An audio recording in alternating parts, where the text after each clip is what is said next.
So is the dean here, or we're? No, we're waiting for him. Okay. We'll give it another minute or so.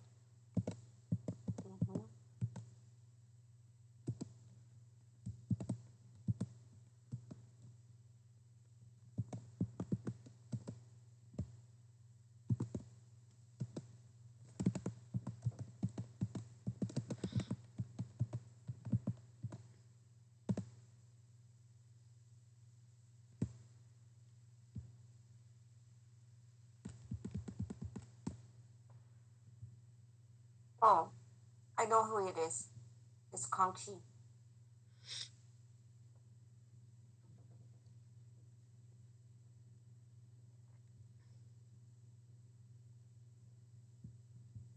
Yeah, a lot of times, sometimes I'll sign on and it's either my wife's name or one of my kids' names, so Yeah. it's a little confusing sometimes. Let me go back up and see where we are right now. I'm just appreciative that they let me use the computer. Okay, the dean is signing in.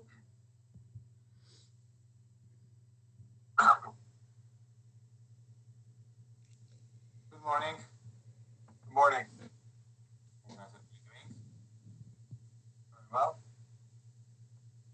Okay, Blanc, if you want to start the recording, get going.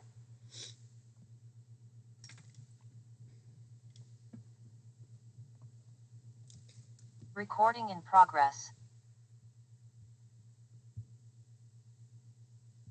Okay, welcome everyone, and Happy New Year. Welcome to the first school council meeting, Miami Herbert Business School Council meeting for Friday, January 17th. This is an exciting time at Miami Herbert. Our school is at an inflection point, and everyone is working very earnestly, and we're looking forward to working with the Board of Trustees and the Faculty Senate to help our school reach its full potential.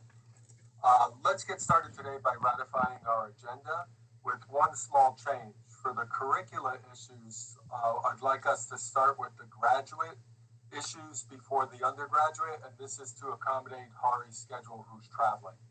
So if that's acceptable, could I get a motion to approve the provisional agenda with that? Okay, Howie, seconded, Chris, okay. All those in favor? Aye. Okay.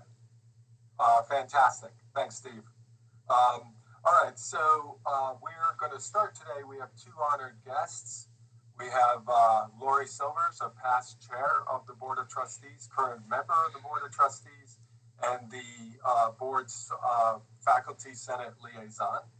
We also have Scott Evans, who is the first vice chair, the Faculty Senate's first vice chair. So we appreciate both of you coming here. And what I'll do is I'll just turn it over to you now, Lori. Thank you, John, and I appreciate the opportunity just to sit in for the first few minutes of this meeting, so that I have a chance to make contact with everybody. I am here in my capacity as the liaison between the board and the faculty. So part of what I'm doing is I'm going to each one of these council meetings and making sure that everyone understands that there's this relationship, that there's this bridge that's being constructed between these two entities. So I'm just here to listen for a little bit, then I'm going to drop off so you can do your business. But if you have any questions for me now, I'm more than happy to field them. Otherwise, you're always welcome to reach out to me.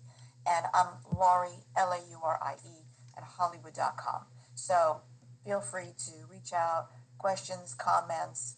I'm not gonna say complaints, but yeah, I guess so. Happy. Yeah, I see a hand. Go ahead, Howard. Yeah, Lori, I'm just wondering, I want to be clear. You're saying the faculty can contact board members directly now? That's never been so in the past. You can contact me. I am in this position as the liaison between the trustees and the faculty. I just gave you my email address. If you have any questions or concerns, I'm here. Okay, thank you.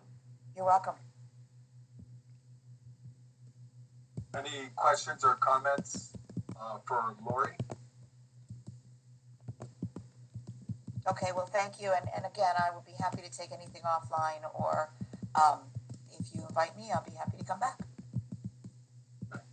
Thank you, Laurie. Larry. Nice to see you. Okay, and I'll turn it over to Scott.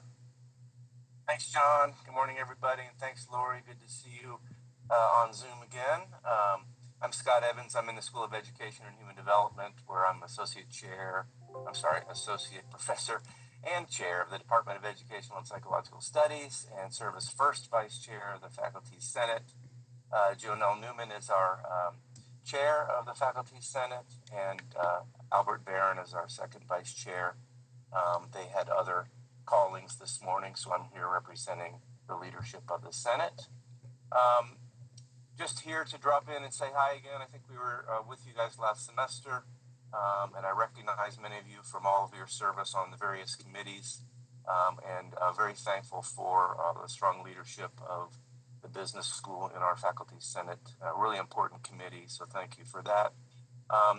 Big news this semester is that we are in earnest engaged in a search for a new provost for the university, and so that's a lot of what we'll be involved in, and there's a very strong committee put together for that, and the business school is very well represented.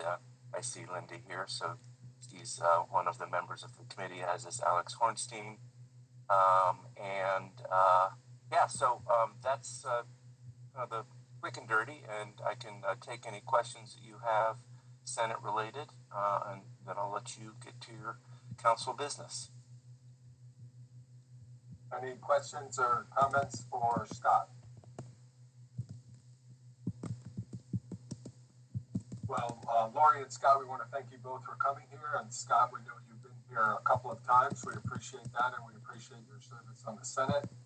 And we're looking forward to engaging as we're doing a lot of curricula changes and exciting moves at the business school, and the governance process is extremely important, and we appreciate the help and guidance from the Faculty Senate. And thank you, John, for your service to the council. Thank you. Okay, at this point, I'd like to turn things over to comments and updates from our dean, Paul. Yes. Well, good morning again, everybody. Wonderful to see you here virtually. I guess we've been working very hard at the 2025-29 strategic plan. I guess we'll be discussing it in more detail as part of the agenda later on, so I will not get into too many details at this point. Other than saying that, made tremendous progress the last 6 months. I mean, thanks to many of you, most of you who have been working on different parts of the strategic plan, whether it's part of the vision, the mission, the high-level picture, whether it's on some of the areas of strategic differentiation that we're pursuing, and I'd be happy to get into those. We have 6 major sections that nicely correspond to what the university calls the Great Schools framework that focuses on research, teaching excellence, partnerships, and several other important priorities that will make us a great school. So in terms of timeline, we have hopefully the last major faculty and staff meeting that is scheduled for next Friday. I hope all of you will be there. It's open to everybody in the Miami Herbert community. And the idea is to present the hopefully final version to everybody. If there are any final comments, hopefully we'll be able to address them. Basically, at this point, we're getting last comments, feedback from the different sections, the different areas. So I asked each of the leads of those areas to work on an executive summary of some of the areas of strategic differentiation. So basically, the idea is to have at least an executive summary of where that area is poised to grow and excel. I mean, obviously, we're going to get into some details. Some areas are already, well defined, have been there for a while, such as healthcare. We have an institute. The idea, and I have asked our colleagues in the healthcare area to be much more expansive and inclusive to reach out to other departments within the business school across the university and try to take healthcare, for example, to the next level. Some areas are brand new, kind of developing as we speak. I just came very late last night, and I apologize for not being very well dressed today. I came very late at night from New York. We had an amazing, set of meetings.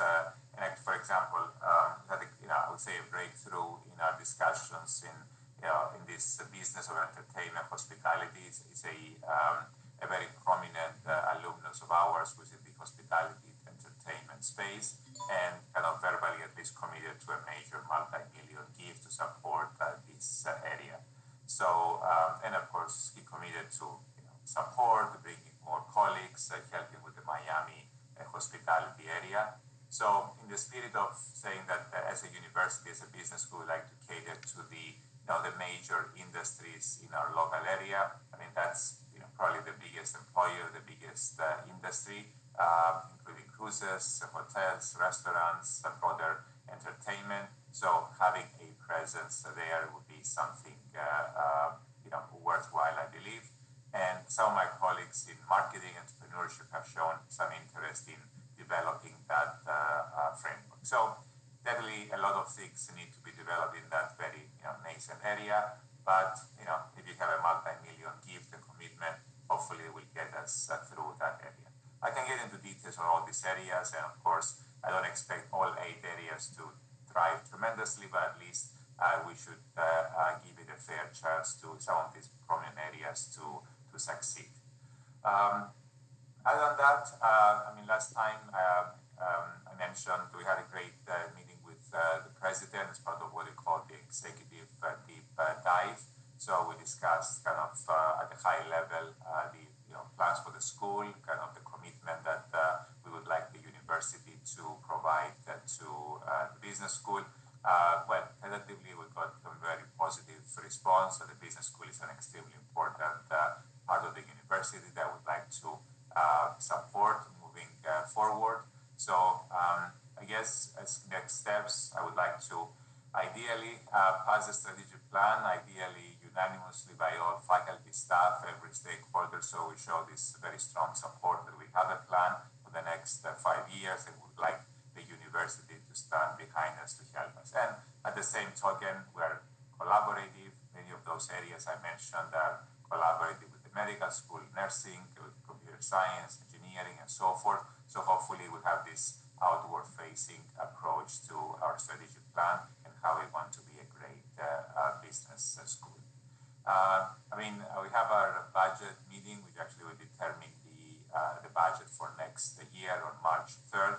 So I'm hoping by the end of January and the month of February, to finalize everything, go there with a bold plan and a budget that will help us to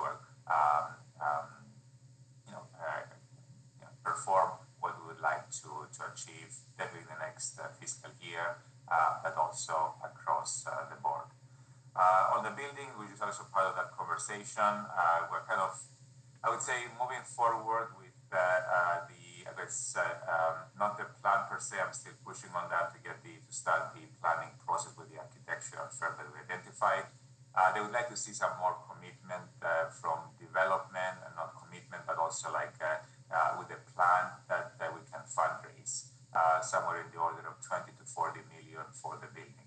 Obviously, we have some reserves we can commit. We're asking the university to support us for the building, but depending on the exact cost, we'll be looking at 20 to 40 million in fundraising. So, very close conversations with George Friedman, Casey Support from the advancement team to create a plan about how we can go about raising this multi-million support for the building. So it's positive. I think we got the highest priority. Compared to engineering and nursing that also have demands for new buildings. So we're actually the priority. We allegedly have a stronger fundraising potential as a school. And so far, we've been doing quite well. The first 6 months, we closed with more than 10 million in fundraising. That's kind of 2 twice as high as we used to have on average in the past, even during the capital campaign. So the idea is to at least be able to fundraise at least 20 million, ideally 40 million for the building in the next fiscal year. That will actually get us into a great place. I guess I'll stop here. I guess we're discussing the strategic plan later on, I believe, so I will not get into other details, but I'd be happy to answer any questions, and if I missed anything that is urgent, please let me know.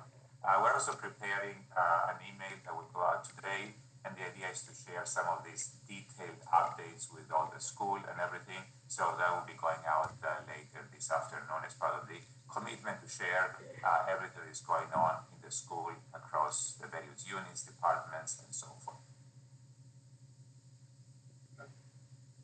Any questions? Anything you'd like to elaborate on further? Howie, you're on mute. Howie, you're on mute. Howie, you're on mute.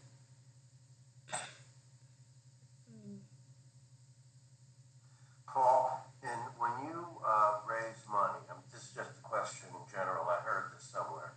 You can raise money to build a building, but then you have to maintain it. Is that part of the fundraising that you're going after? Yes, so basically the new expectations from the university now is that 20% of the money to be raised have to be in an endowment to support the maintenance of the building. That was not the case before, to my knowledge, and so basically, well, we have, depending on how you count, 4 buildings, we don't have any significant endowment to maintain the building. So all the maintenance, and I guess I would say, of course, maintenance and what we have every year, and Blanca can correct me if I'm wrong, we spend about 4 to 5 million on various improvements, maintenance, enhancements as well to our buildings, because some of them are quite dated, up to Jenkins Hall is almost 40 years old. Some of them are like 30, 20 years old. So the plan, and as part of at least the expectations that they're imposing on us, is 20% of whatever we raise for the building has to also provide for the endowment for the eventual maintenance of the building. I don't know, Blanca, if you have any more insights. I know you have more information about the past and the present, but that's what I was told, 20%. Let's say we raise 40 million for the building, so we need to raise that 20%, like 8 million in an endowment. Yeah, we used to have the same thing in the past.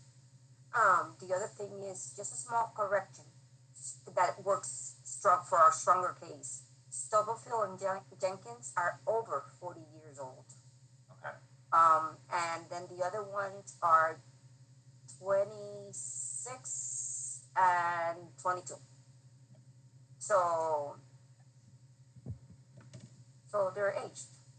We tried to cosmetically fix them, but anyway, I feel very confident that they will be able to make it happen. We are working on different plans, already identifying the donors.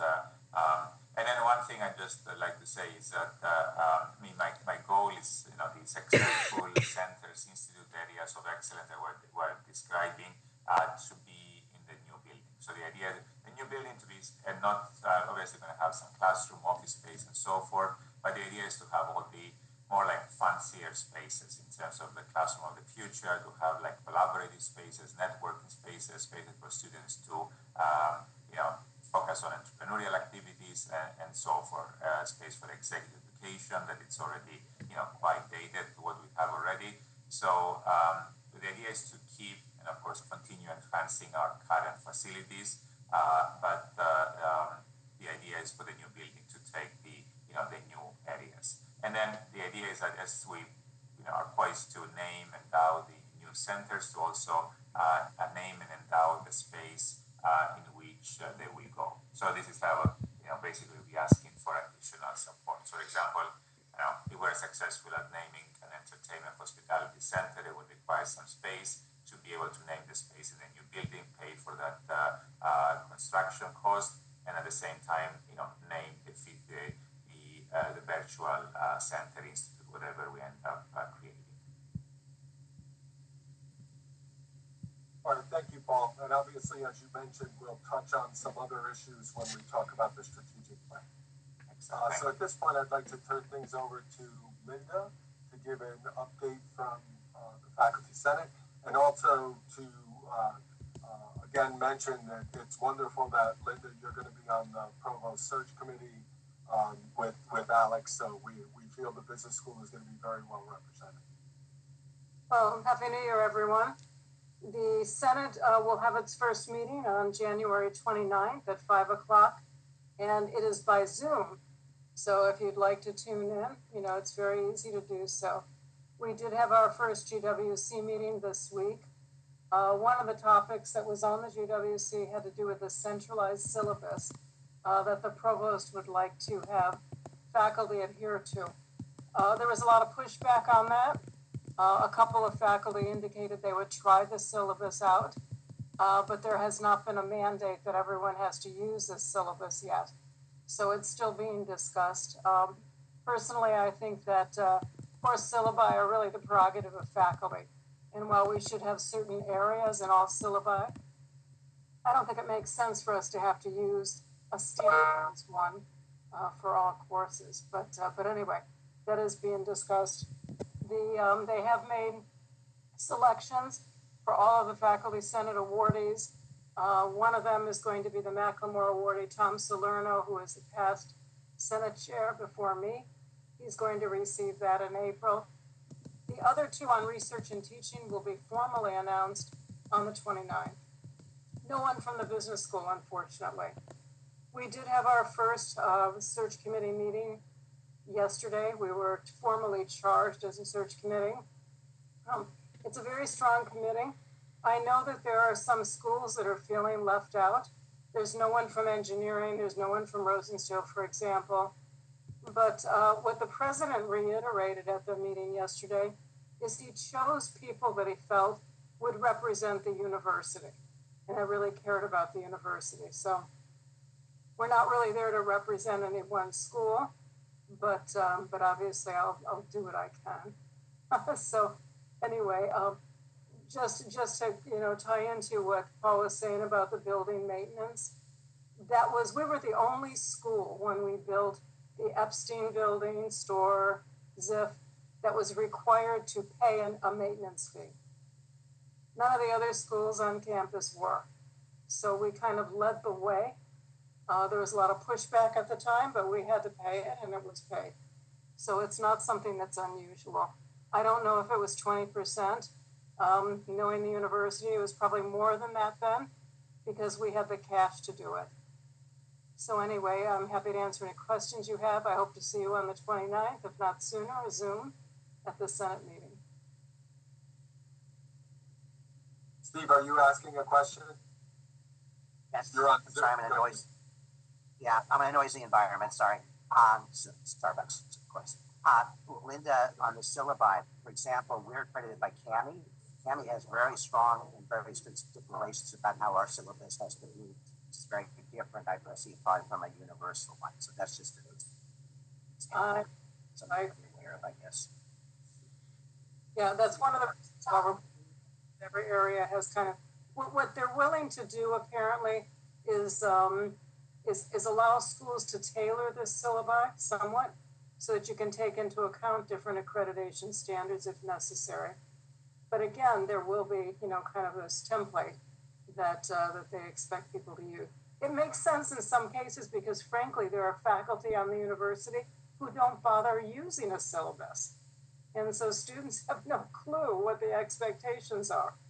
So I think in cases like that, obviously we need to have something. I'm just not sure we want to have the pendulum swing, too far to one side in terms of constricting us. And Linda, I just had a quick question on the procedure of the provost search. Are they using more than one search firm? No, they decided to use one search firm. It was a firm that we interviewed when I was on the president's search, committee as well. They've placed a number of top administrative leaders. All they do is specialize in academic administration. So they're very good. They were the one we would have gone with in terms of the presidential search as well.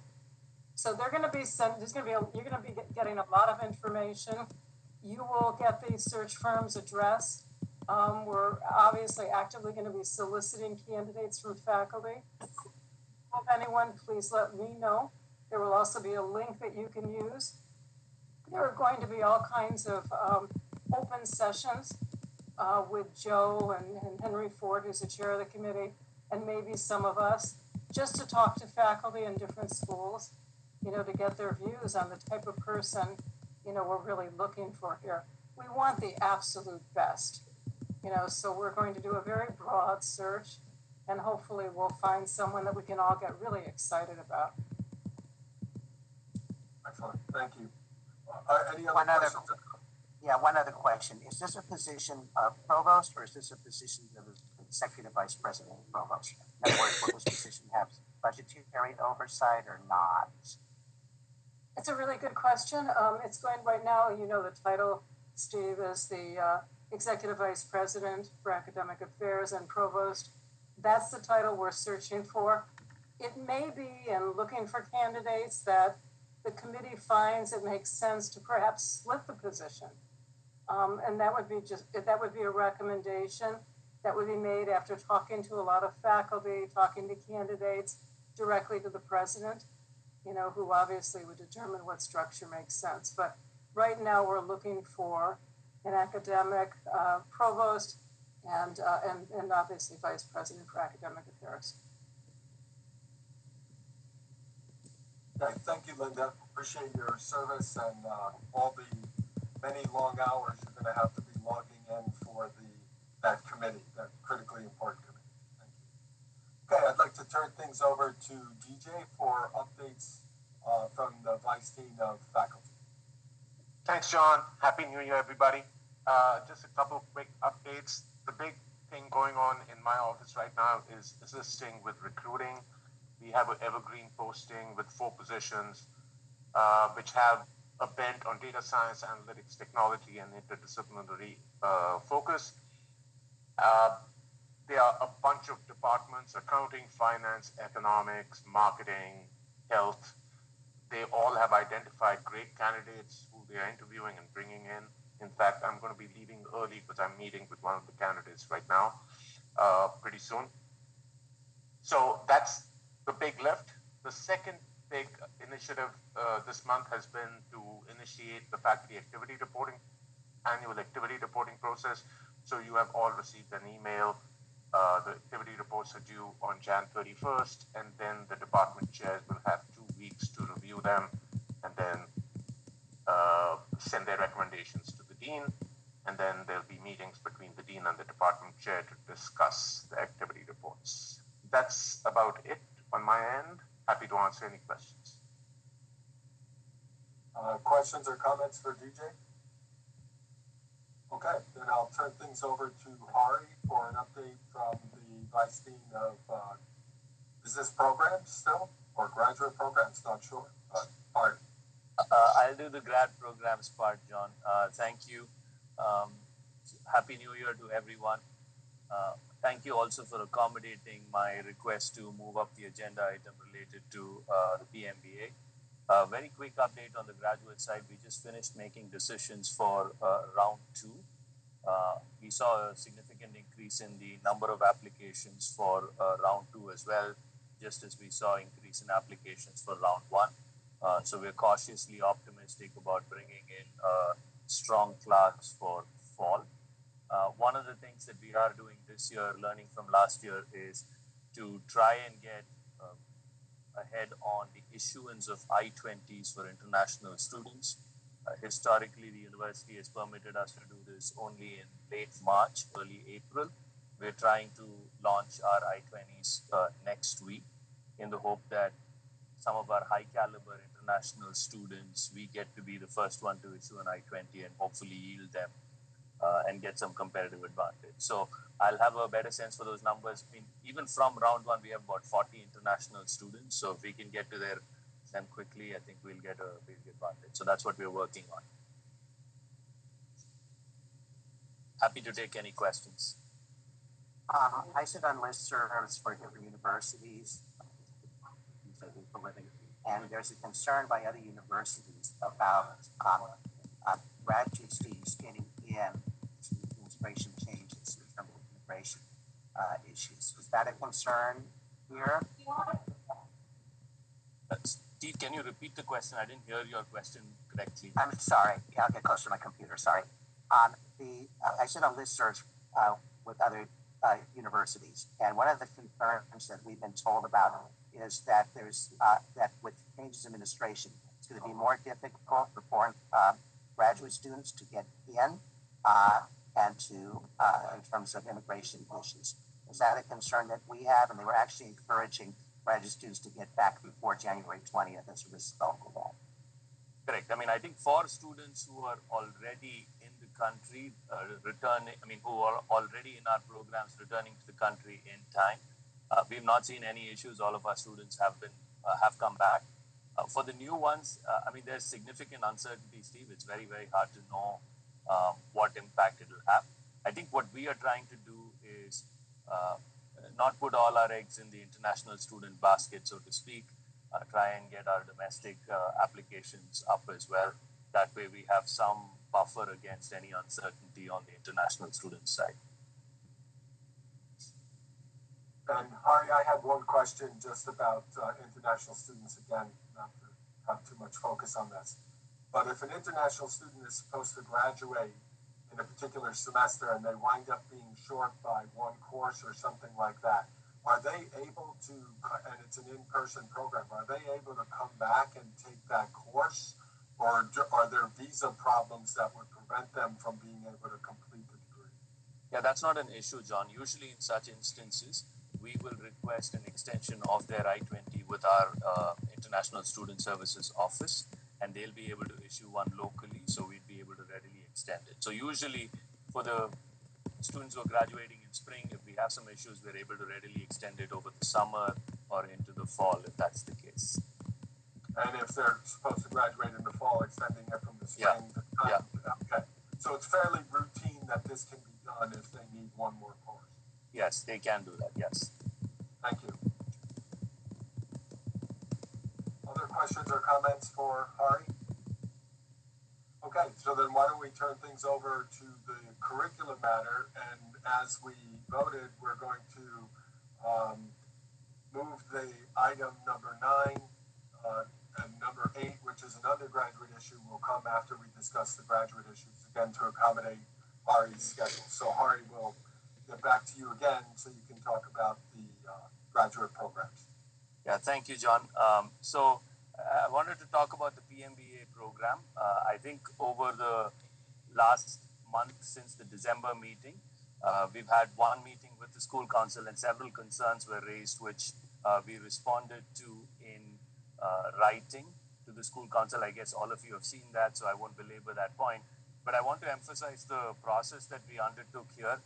We actually shared our entire proposal with each department chair, requesting them to share it with colleagues. So we received a lot of feedback that we've been able to since incorporate into the program design, so to speak. The most recent round of questions were the ones that John, you had shared via email, so I thought I'd take some time to address that today.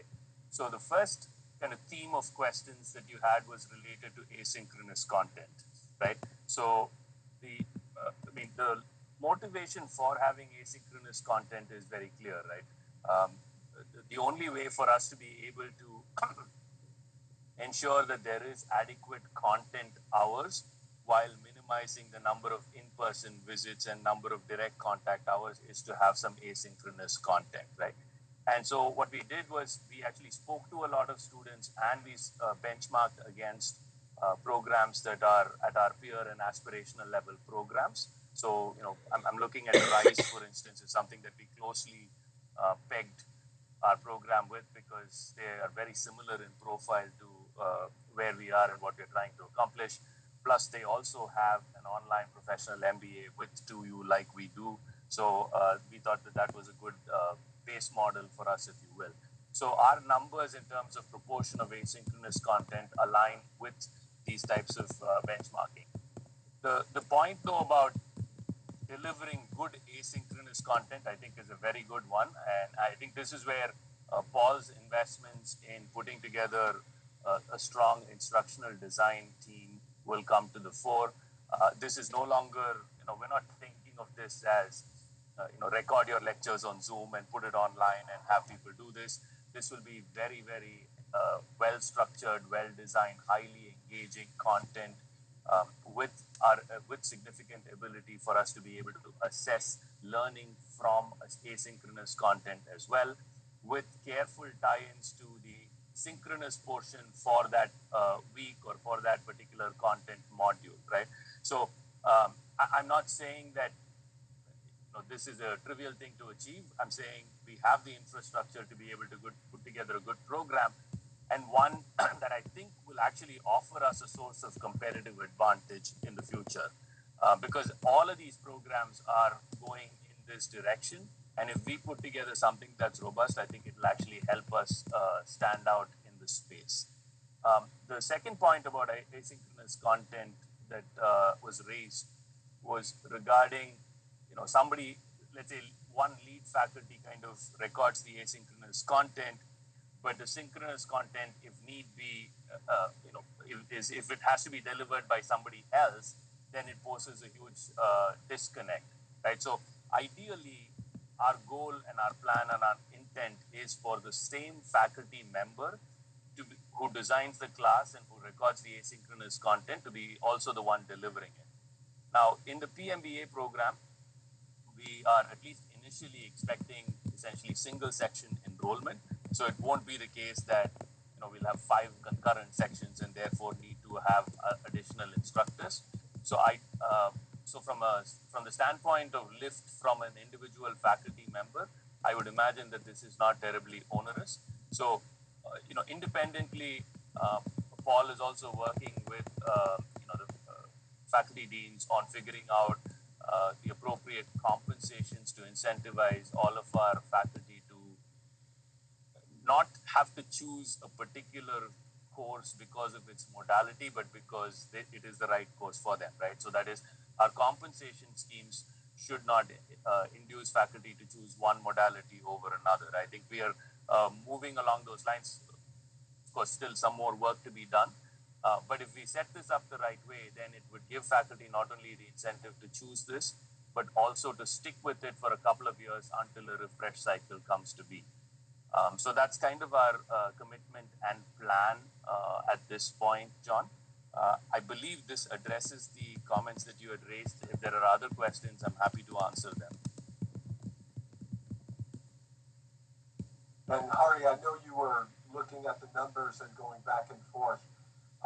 Has the number of in-person or synchronous hours and asynchronous hours, has that ratio changed at all? Were there any adjustments?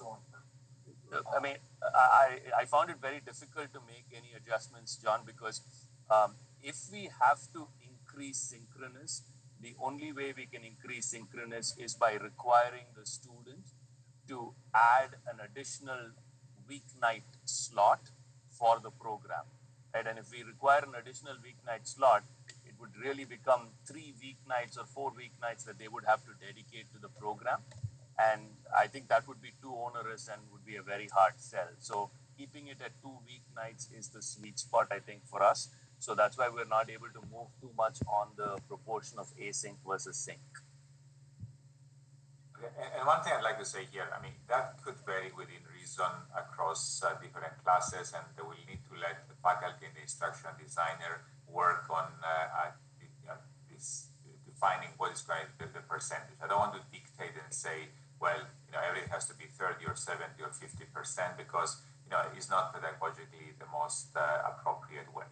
So, I mean, if it's more of a lecture course, then you can have potentially more asynchronous content without much, loss in the interaction. If it's more interactive type of class, more discussion-based, then you can decide accordingly. So I would like to leave this up to the faculty and the instructional designer to create a great course without, us specifying here, without knowing anything, whether it's finance, whether it's negotiations to, define, oh, this is the, ideal ratio. So as Harry said, we're working on the compensation, and the idea is not to actually say any particular modality is gonna, get paid more or less. So basically, you're teaching a course, you're responsible for the course, that will be the compensation, and then irrespective of the modality. I mean, you have a class, you have students, so even if you have 30 or 70% or whatever, asynchronous or synchronous online, or whatever modality you choose as an instructor, given the various constraints we're facing, not to make any difference. I mean, I guess one thing I'd like to say is we talked about the international students. I mean, it's pretty much clear that we're not going to have as many international students moving forward, at least in the foreseeable future. So we should be catering better to working professionals in Miami. So we're discussing to have a downtown location so we can be closer to where students, working professionals live, so we don't expect them to travel from Brick Hill, from downtown, all the way to Coral Gables. And the idea is to make it quite easy for them, so we don't have these massive 3-4 hour sessions that we expect students to stay for a long time in class. So the idea is to keep the in-person setting to be a valuable, meaningful time, hopefully around the hour and a half, to make it worthwhile to go there, but not too taxing. That's what we try to optimize the face-to-face component. The idea is to have this, true blended approach, and then use the asynchronous and synchronous as a way to complement and supplement this instructional part. So that's what we're trying to do. As like Harry mentioned, we hired an instructional designer. She's developing a team to work with faculty to develop, a truly appropriate class that will be, really, aspirant to, into this program. And we're discussing this notion of, personalizing as part of our strategic plan. So hopefully, using technology, we can personalize the materials, the homework, the projects, also the modality. So if students prefer a certain modality, they will be able to have more flexibility in doing so. That's something we're, working on, developing. But of course, we cannot develop anything, we cannot invest if we don't have students. So it's I don't want to spend too much time and effort developing classes and then come fall or even spring of the following year, and then there are no students because we don't have approval to market and advertise and attract students. We need like at least 9 months to a year if you ask our marketing, enrollment people to find high quality students. So that's basically what we're trying to do. Okay. Thank you, Paul and Hari. Howie? Yes. I'm just curious if one, like for example, if I was going to do a basic course for statistics, the asynchronous course, my course would look wildly different than probably anybody else's in my department. So what I'm wondering is, instead of just one faculty member developing it, if there was a team of 3 faculty members developing it, okay, so it had broader appeal, and then only one faculty member did it. So, Howie, are you suggesting that 3 faculty members record asynchronous content and then one of those faculty deliver the synchronous portion of the class? Is that what you're suggesting? Well, it could be that way, but what I'm saying is to minimize the variance, okay? In other words, if Lance taught a basic statistics course and I taught one, they would be so wildly different, all right? But if Lan and I and someone else, okay, designed the basic curriculum, what the PowerPoint slides were, and then one faculty member did it, okay, or it could be 3, all right, I think that might minimize the difficulty in one faculty member who, to pick it up and do this and to do the synchronous. Yeah, absolutely, Howie. I think if the department, colleagues can get together and agree on kind of core topics and flow, etc., and put that together in some reasonable form for one faculty member to then take the lead. I think that would be the most robust way of setting that up. Absolutely. Okay, well, that's what I said. Other comments or questions? And Hari, do you know the date for the next graduate meeting when you have to provide the package of information for the graduate? So February 10th, I think is the date that they have. So we have to turn it in 10 days before. So we're shooting for end of Jan for this, John, for us to move it to grad council. Right. And have you sent the latest version? Do we have the latest version of the proposal? So you have the latest version, but the responses that I gave today, I'm happy to put them in writing and send it back to you, John. Yeah, if it's not too much trouble, if you could just email that so we have that as, as part of the record and all, that would be fantastic. Absolutely. I can do that. Great, thank you.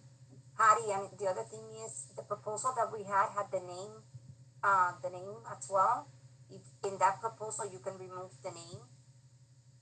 You were proposing to change the name of it. Okay. That would be great. Okay. All right. I'll fix that as well. Thank you, Blanca. Thanks, Blanca.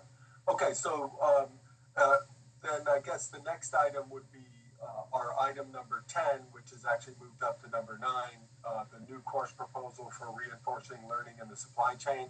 And very patiently, Alex has joined us right from the very beginning here. So thank you, and I'll turn it over to you to talk about this exciting course.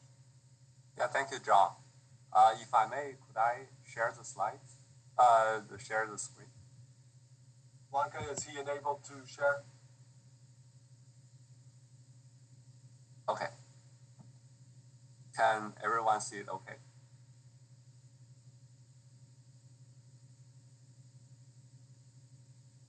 Okay, great. So just a brief introduction of myself. I'm Alex Shi, Associate Professor in the Department of Management. My research focuses on developing efficient algorithms for operations management problems, including supply chains, transportations, pricing, and assortment optimization. So today I'm pretty excited to propose a new course, MGT 648, Reinforcement Learning in Supply Chains. So this course is designed in direct response to the current trends and challenges in modern supply chain analytics and AI. And also this course will be part of a graduate certificate program in supply chains that is the MGT is currently developing. So in terms of the course description, so this course introduces a fundamental concept of ML and reinforcement learning through real-world supply chain applications. So basically the course is divided into 2 sections. In the ML section, the student will learn to apply both supervised and unsupervised learning techniques to solve problems such as demand forecasting, supplier performance analysis. In the second section, the reinforcement learning section covers key methods including marking on bandits, mark optimization processes, and temporal difference learning, with obviously applications to key supply chain management problems such as inventory control, transportations, and dynamic pricing. And also a unique feature of this course is that we'll offer practical coding exercise and case studies that will guide students in implementing basic RL and ML models to optimize supply chain operations. So we do require some prior exposures with Python, as well as the knowledge of probability and statistics, but I will do a very slow start. So basically I'll complement that course with a lot of hands-on exercises to make sure everybody is getting on the same page.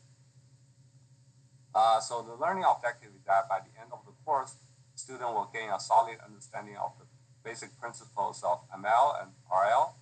They'll also apply those methods to address key challenges in supply chain forecasting, demand forecasting, supplier segmentations, and risk predictions. And they also are able to implement RL models to optimize supply chain decisions, such as inventory control and pricing strategies. And most importantly, at the end of the course, they'll be able to develop Python-based solutions to analyze and enhance supply chain performance. So in terms of the textbook and resources, two of the materials required. One is the to-go book in reinforcement learning, that is Introduction to Reinforcement Learning by Sutton and Bartle. And also I'll also put together customized course packet through the provided through the Blackboard. And there are two optional readings that a student can find it easily online. And right, so in terms of softwares, it will include Python. So mostly I'll teach the coding materials through Jupyter Notebooks or Google Colab. And the evaluation criteria is pretty straightforward. We have assignment, a final project, and also there's a component on class participation. So in terms of the class schedule, so this is a tentative schedule. So I'll see how students respond to those content and then try to adapt along the way. And right, so the rest are like those standard materials on expectations, intellectual property on the code, and also the some resources to ODS students. Okay. So that would be my summary of this course. Thank you for your time. Questions for Alex related to this course? And this has already gone through GBAC and such.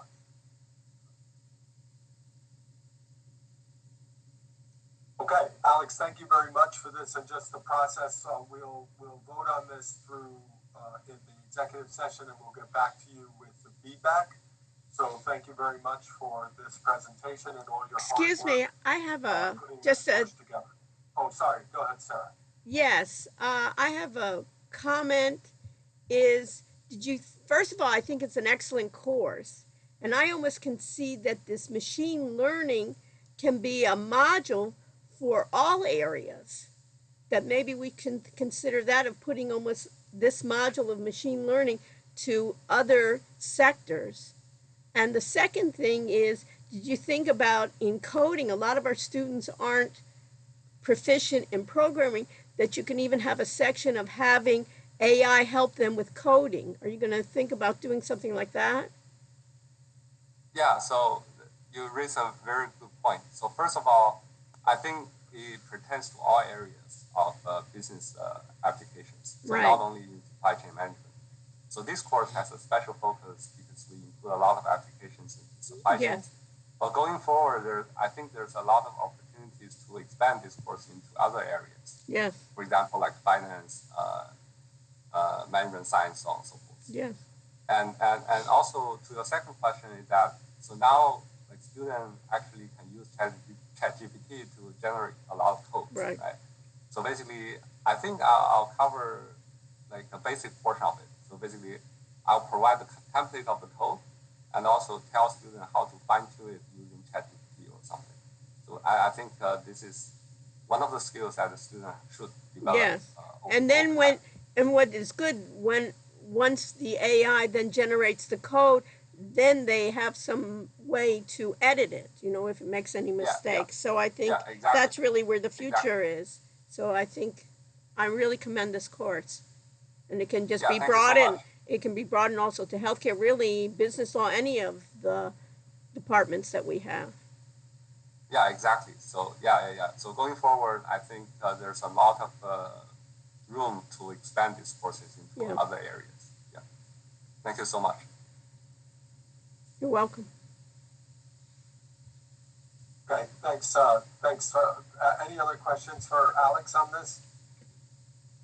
Okay, and we'll be back to you soon. Thanks again for your efforts. Also, Hari is going through security, so he had to drop off the call. So I think the timing worked out very well by moving that issue up. So thank you. All right. Thank you, John.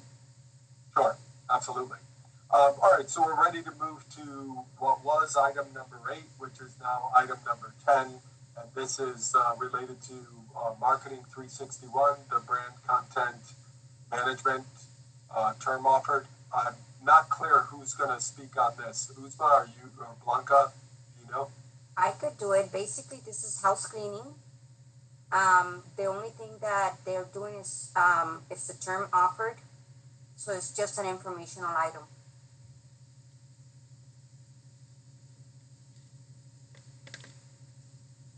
Any questions on that? Sorry, it couldn't be more controversial. We're not usually short on controversial items, so thank you. Okay, all right, so now we can move to other matters, and the first one here is the strategic plan. And just a little bit of background, one of the things that has to take place, according to the faculty manual, the school councils, the voting faculty, in our case, the regular faculty, will eventually have to vote on the proposal, as we've done in the past. And it's important that it come before the school council. The school council will recommend that it goes forward to a vote by the regular faculty, and that will be done through ballot box. And obviously this will be done when we get to the finalized plan, which is coming very soon.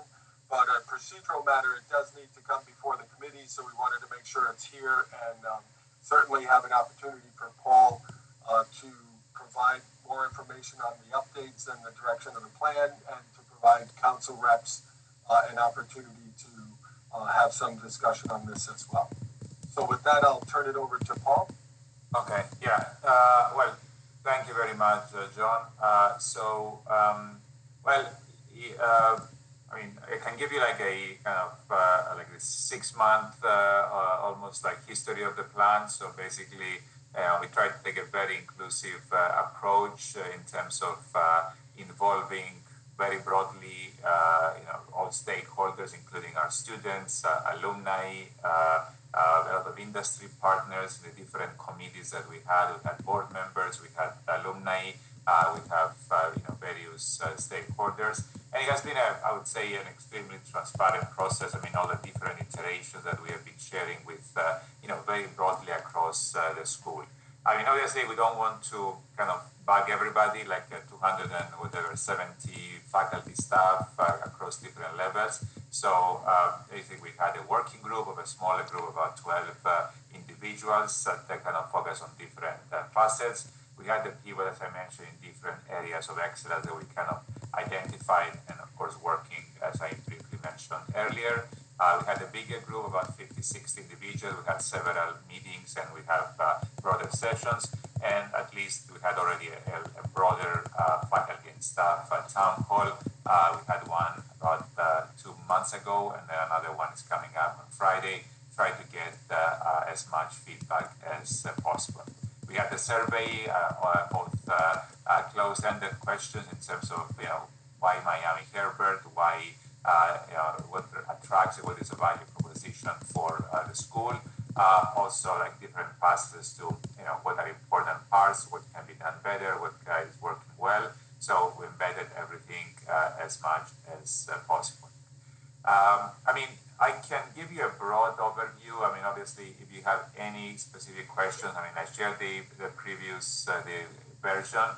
So just to give you where we are on this, hopefully close to final iteration. So we had a team working on the vision and mission. I guess many of you, Blanca and John, were in this, maybe others, if I'm not going over the list now on Zoom.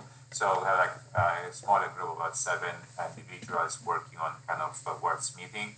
At the same time, we had the faculty and staff meeting, and several people, about 5 or 10, gave us feedback in terms of wording and what to include, what not to include. I think we shared with this smaller group, and what we have here is probably the latest. Well, hopefully, I'm sharing the screen. You can see kind of the big picture, the moonshot project that people seem to like quite a bit. The top 20 seems to resonate quite broadly across everybody. The previous evening in New York City, we presented to about 300 or so alumni, and they were very excited when I said we want to be at the same neighborhood as Columbia and NYU in New York. They were like cheering that this is where we'd like the University of Miami to be, at par with some of the best business schools in New York. So that's very aspirational, but I think we can make it happen with the city behind us, with the Miami momentum, and of course all the great things that are happening within the business school and the university. So basically, these are like the vision and the mission, and as I mentioned, abundantly clear. I mean, I really believe in lifelong career success. That's kind of ultimately what we want to prepare our students and alumni to be successful in their careers, and that has very important effects in terms of the quality of the school. And the kind of the how and the unique aspect, the value proposition that is quite important, I believe, is this personalized, transformative experience. We want to have a transformative impact on our students. It's somewhat of an overused word. Of course, education is supposed to be transformative, but where I think we can make a difference in using intelligently technology, and we spend a little bit of time talking about the instructional part, but also the advising part, the career part, how we can personalize this experience for our students as much as possible. So that's, I hope it's a very, very aspirational vision to be one of the very top business schools in the country, in the world, and having these unique aspects that distinguish us. At the same time, the mission, we try to stay kind of close to the previous mission to create and prepare impactful, principled leaders.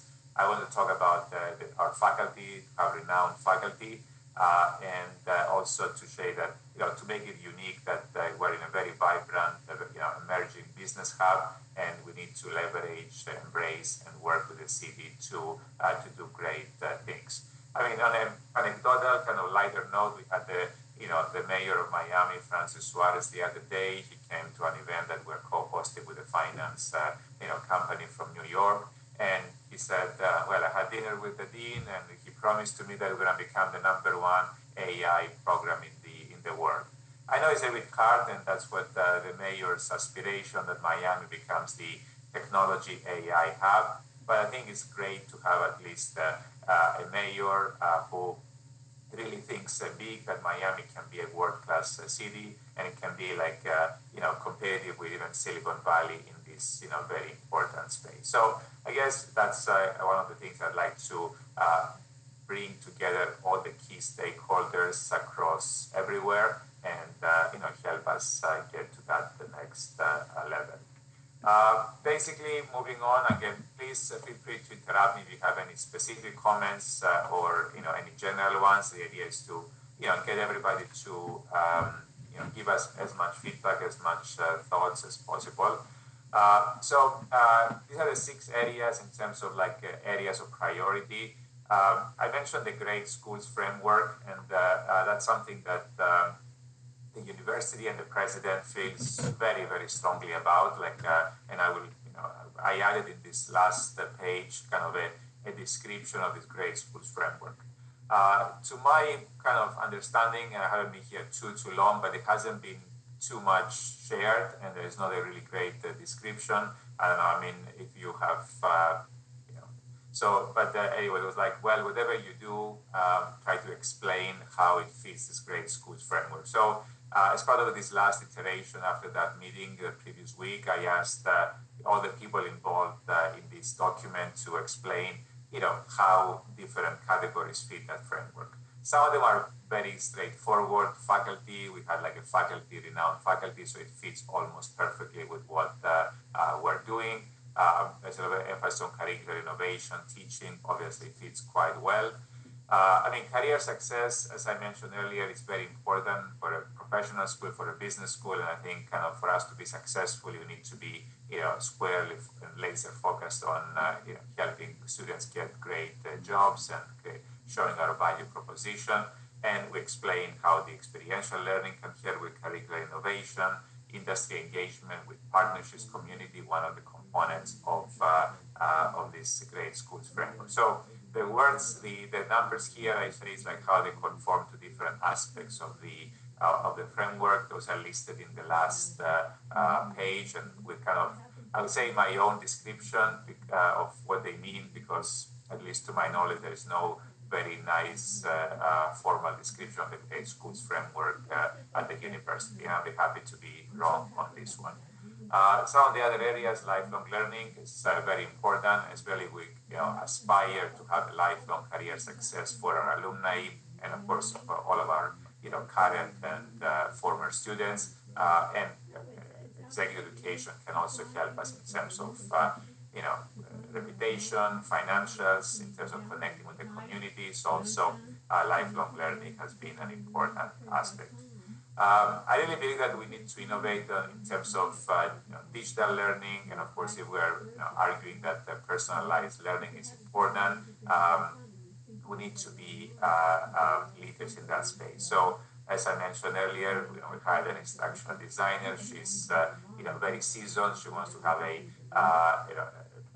teaching and learning support center that will help faculty to personalize their curriculum, make them more innovative, interactive, help them make them really leading edge. And so I think that will be an important part as we seek to enhance our programs, our offerings, and cater to much more diverse audiences, working professionals, looking kind of more broadly besides the undergraduate students who are likely to stay and come to Miami.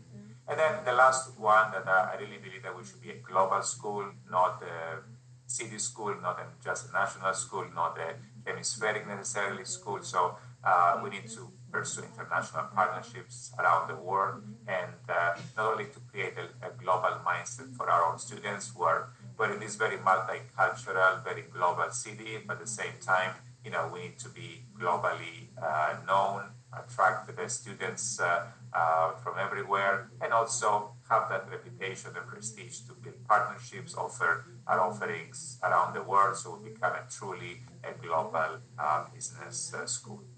I'll stop here in case you have any question on this big picture or these big areas. So happy to answer any questions you might have here. Okay. Paul, maybe you can stop sharing the screen. It'll just make it a little easier to.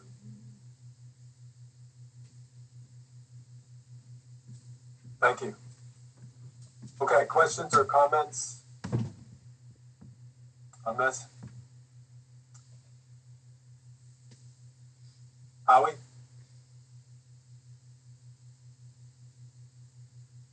Paul, I was wondering if lifelong learning might include one-on-one sessions. Of course, it's one faculty member and one C-suite officer in an organization.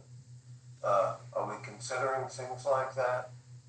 Like a one-on-one if an organization wants a cultural transformation or wants a personal tutor in finance or machine learning or whatever. Is that something that we're considering? Obviously we're considering everything. Just to give you, in this document, it's more like we need to be leaders in this space, executive education, lifelong learning in different ways. Specifically, even in our current Gemba program, we're discussing to have personalized executive coaches. So as part of the kind of career support, obviously most of the students have jobs, so they want to advance their career. So they're not looking for traditional career services as the majority of our entry-level job seekers at the undergraduate, even specialized masters, and even our full-time MBA, they usually people in their 20s. So on the executive side, we're working on creating personalized coaches. I guess Hari was working on that with Sundaresh, so that's something that we're discussing. Obviously, it's a whole business there, like in terms of executive coaching, and is it something that we should be offering? The answer is yes. If there is a market out there, we can, either use our own faculty who are, trained executive coaches, or we can use people from, from anywhere to serve that purpose? I mean, the answer is yes. So, I mean, Ronnie Shear is leading this function, and I asked her to work very broadly with all departments, all faculty. So, within reason, anybody who wants to offer either an open enrollment course or wants to be part of a custom offering, or any idea that we can create, some, market relevant offering, we're very much open to that. Actually, Ronnie sent me like a nice document with kind of the last 6 months. I mean, the idea is to grow that here function. Before it was like essentially, a team of 2 people, and it was not doing, too many things. So we enhanced as part of this plan, her staff. So we already reached more than 35% increase in revenues. We're poised for this fiscal year to reach from less than 2.8 million last year. We're poised to exceed 4 million this year. That's like a 35, hopefully 40% growth every year. And if you scroll down in that section 4, our goal for 29 is to reach $10 million in revenues. At the same time, to offer high quality programs for open enrollment, custom programs. We're working very closely, reaching out individually to the larger companies, whether it's Ryder. We had the CEO of Ryder, Robert Sanchez, and we really talk more broadly, of course, how to hire our students, how to work together, projects, but also a very strong pitch on how we can work with them to offer executive lifelong learning for Ryder. The same with Royal Caribbean, and we had a similar meeting a couple of months ago, and Ron is working on a program that will help crew members to be able to be upskilled while they're on a cruise line, not working their shift. So I can go on and on. We're visiting Nextera in about a month, another major Fortune 500 company that we're hoping to be kind of their educational provider. So, and the same thing, we have about 25 companies now that we're offering custom programs. We're hoping to, increase that number, hopefully double it as well. I mean, generally, we need anybody who's interested in teaching, finding companies. We're very much open to that. I'd like faculty to be much more proactive and to develop, teach, reach out to companies within your network, and we'll be happy to, work with them to make things happen. I mean, if you look at like some of the, I don't get into details but that was a good question. I mean, if you look at all the top 20 business schools, they have amazing executive education offerings. I mean, from the, the Harvard that has probably, the MBA is more like a means to kind of get executive education. They're doing more than, $500 million in revenues per year in exec ed, to schools like NYU and Columbia, discussing, for example, some of our aspirational schools, USC, Georgetown, Emory, Rice, they have like a 20, 30, 40 million in exec ed revenues. So if you want to be at the same, neighborhood, we should be at least 10 million, ideally 20 million in the next 5-10 years. So that's an important part of connecting to industry, bringing more revenues, and enhancing your reputation among the, the C-suite executives.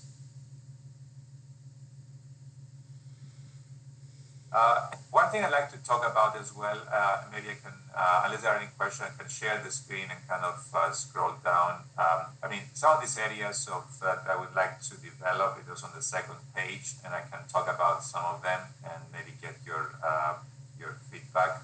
You can just quick second.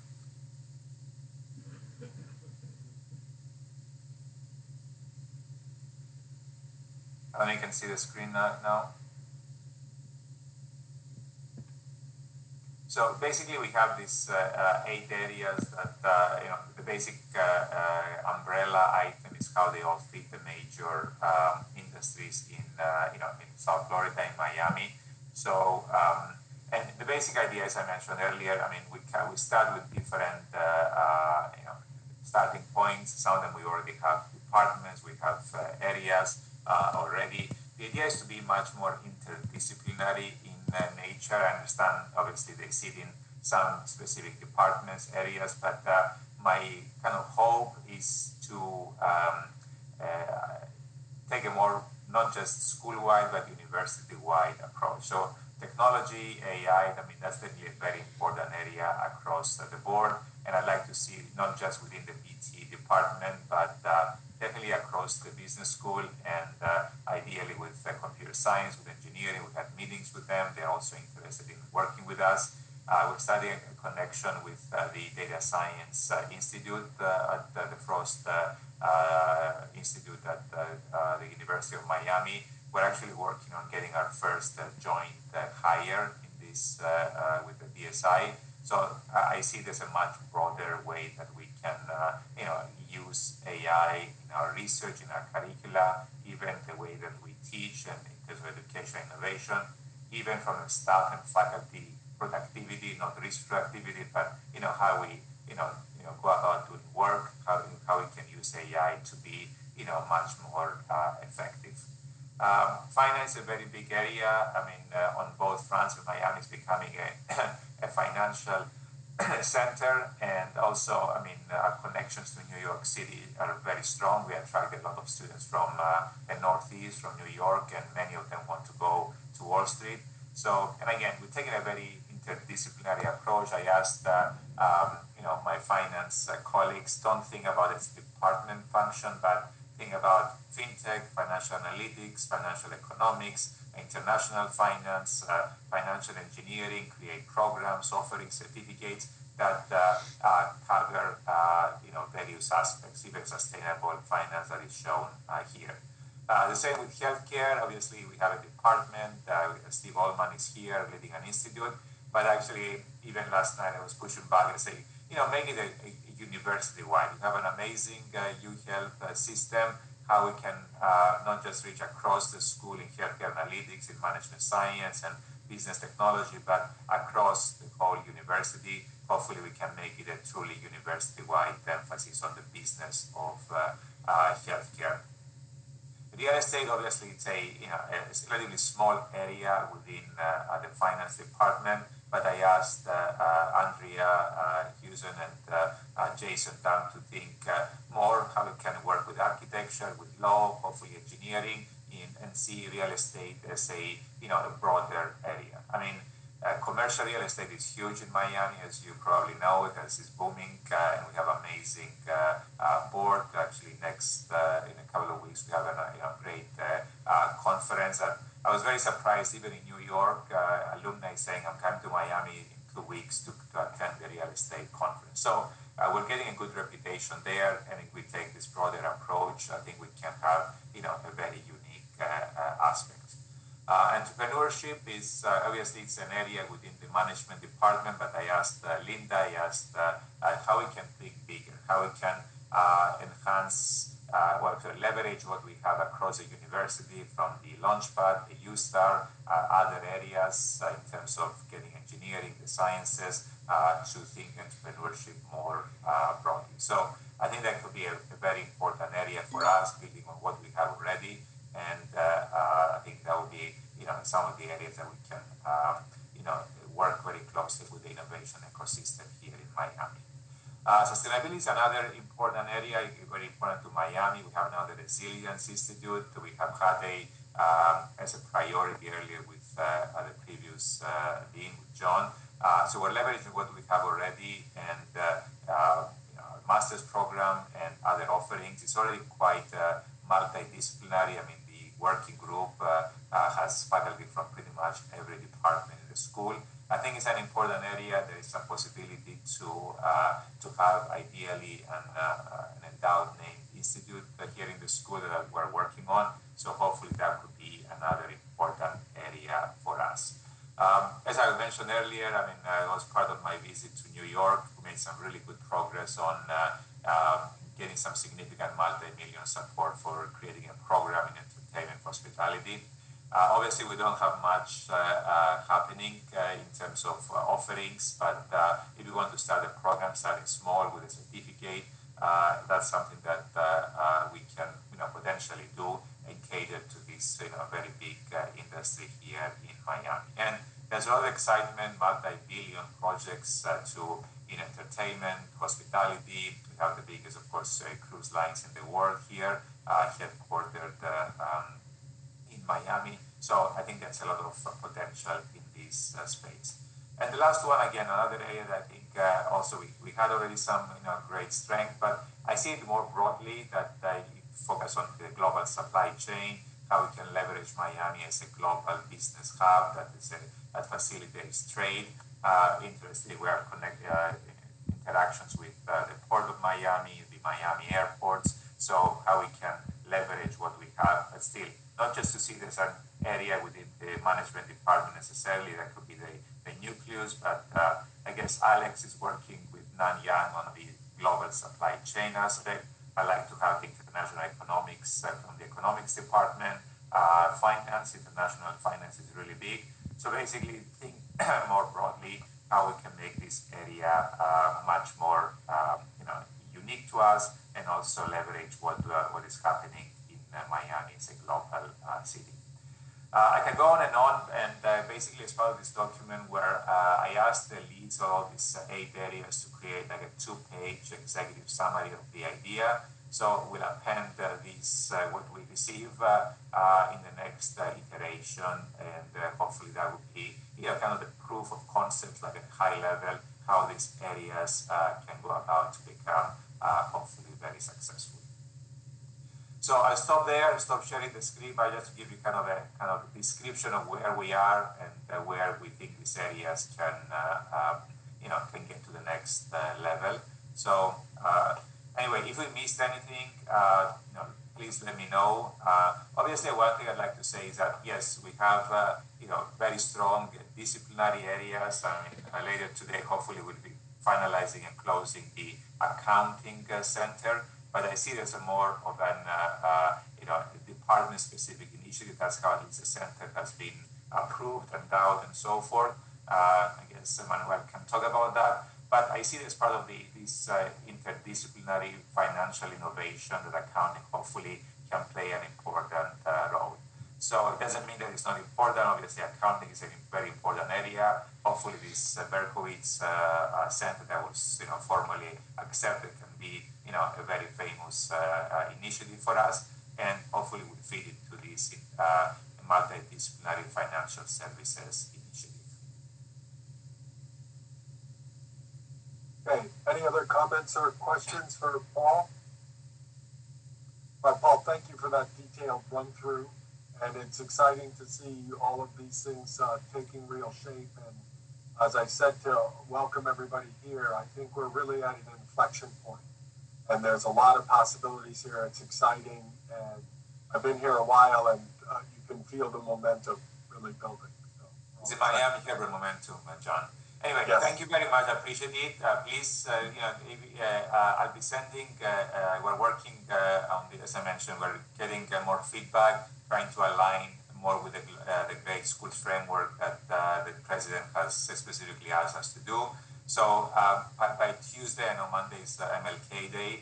By Tuesday, we'll be sending a revised version, hopefully with everything, the appendix with these 2-page summaries of each of these 8 areas. Updated slightly on the metrics, the targets, and everything. And of course, hopefully you'll all join on Friday afternoon. We're going to have a session like a town hall that, of course, all faculty and staff are invited to join. Anyway, I mean, is there anything that you don't like, even at the level at this point, of any word or anything that please let me know, and hopefully we'll be able to address everything. And my goal is to finalize everything, hopefully have the vote. I mean, I'm really, rooting for getting a unanimous support from everybody. I think that will be a very, very strong signal for, for the leadership of the university that, 100% of the faculty, the staff are behind this plan. So it's not like, I saw the previous one was like 70-30. Doesn't look good, in my opinion. And it's very hard to get 100%, I know, but if we can get 100 or very close to that, I think that will show a very strong signal that the business school is united and they really want to go places, and let's support them. Let's from the university perspective. So I'll make my cheerleading pitch on Friday, but within your departments, if you can explain, talk, I'd be happy to come to departments if necessary or if needed, or I don't want to overburden people if not necessary to have another meeting. But anyway, happy to see how we can, get this very strong support. And of course, the most challenging part is to get it done. It's very easy to put things on paper. It's much harder to actually become a top 20 school and make us famous in this, important area. So, but thank you very much, everybody. I know many of you have been, intimately involved in different aspects of the plan. It's a very truly collective effort. And if you have any further feedback, I'd be happy to hear from you. And, hopefully we can finalize this plan shortly. This all sounds, of course, very exciting to me, and we've been discussing. I have one minor point of information, totally unrelated to my field, but has to do with hospitality. FIU has been consistently rated globally for decades as the #2 school for hospitality in the world. So there's competition there, just be aware. Cornell's #1, FIU #2. They have campuses all around the world in hospitality. Yeah. Well, Steve, that's a very good point, and of course, well, let me just kind of comment. I'm quite familiar, actually. My previous two institutions in Houston and Temple, they had like pretty successful. They also were saying we're #1 or 2 or whatever in hospitality, tourism, hotels. So they have different variations of this broader space, and obviously. Within the business school, we didn't have anything to my knowledge, and we need to definitely account for that part quite well. It's a very niche area. Of course, it's important for Miami as an industry. Numbers-wise, it's the biggest employer in the city. The whole broadly tourism. And obviously, I don't want our students to have entry-level jobs in hospitality. And just to clarify, the FIU program is not even in the business school. It's a separate hospitality school and prepare kind of mostly entry-level jobs for restaurants, for hotels, and so forth. And I made it absolutely clear, and I can say, Noah Terweberg, who's actually a very successful alumnus, he's the person behind this idea, very successful entrepreneur. He's the founder, owner of Tao Group. He sold it for more than $500 million last year, and he's still running it. So very successful and entrepreneur. And I said, I want our students to be like you. Obviously at some point they need to start somewhere, but I want them to be, in the restaurant business, in the entertainment business, in the cruises, to be like Jason Liberty, our alumnus as well, who's the CEO of Royal Caribbean. That's my, kind of aspirational graduate from this program. So I don't envision it to be a major anytime soon. At best, it would be like a certificate, at best a minor, a program that basically teaches you the business aspect of hospitality, but provides certain ways that you understand the industry. And helps with internship in that space. And I'm a very big proponent of saying it's better to have a business degree or an MBA to be the CEO of these major companies, as opposed to necessarily starting with a hospitality degree. So that's our approach, to give you a knowledge of the industry, but at the same time, again, you're a business graduate with an undergrad or MBA degree. So that's the focus of this one. So I made that absolutely clear. We're not going to be a hospitality school. I also had a conversation with Wayne Chaplin, who his family named the FIU program, and he's like, well, try not to compete with us. And I said, we'll do our best to focus on the business of entertainment, hospitality, and the idea is not to compete with FIU on that space. Wayne Chaplin is also supporting a marketing chair, so we're finalizing $3 million chair as we speak. So he's already a great supporter. He's the vice chair of our board of trustees, so amazing, supporter for us. And we'd like to have him, support this effort and not feel that we're competing with his, namesake FIU school there. So I think there is a space for that, and we need to be careful to make sure that we train our students correctly for what the jobs that we're like them to be, the owners, the founders of the CEOs on this space. So very good point, Steve. Appreciate it very much. And it's work in progress. We start literally from scratch, but I think there's great momentum, from Noah and some of his network to get to the next level. Okay.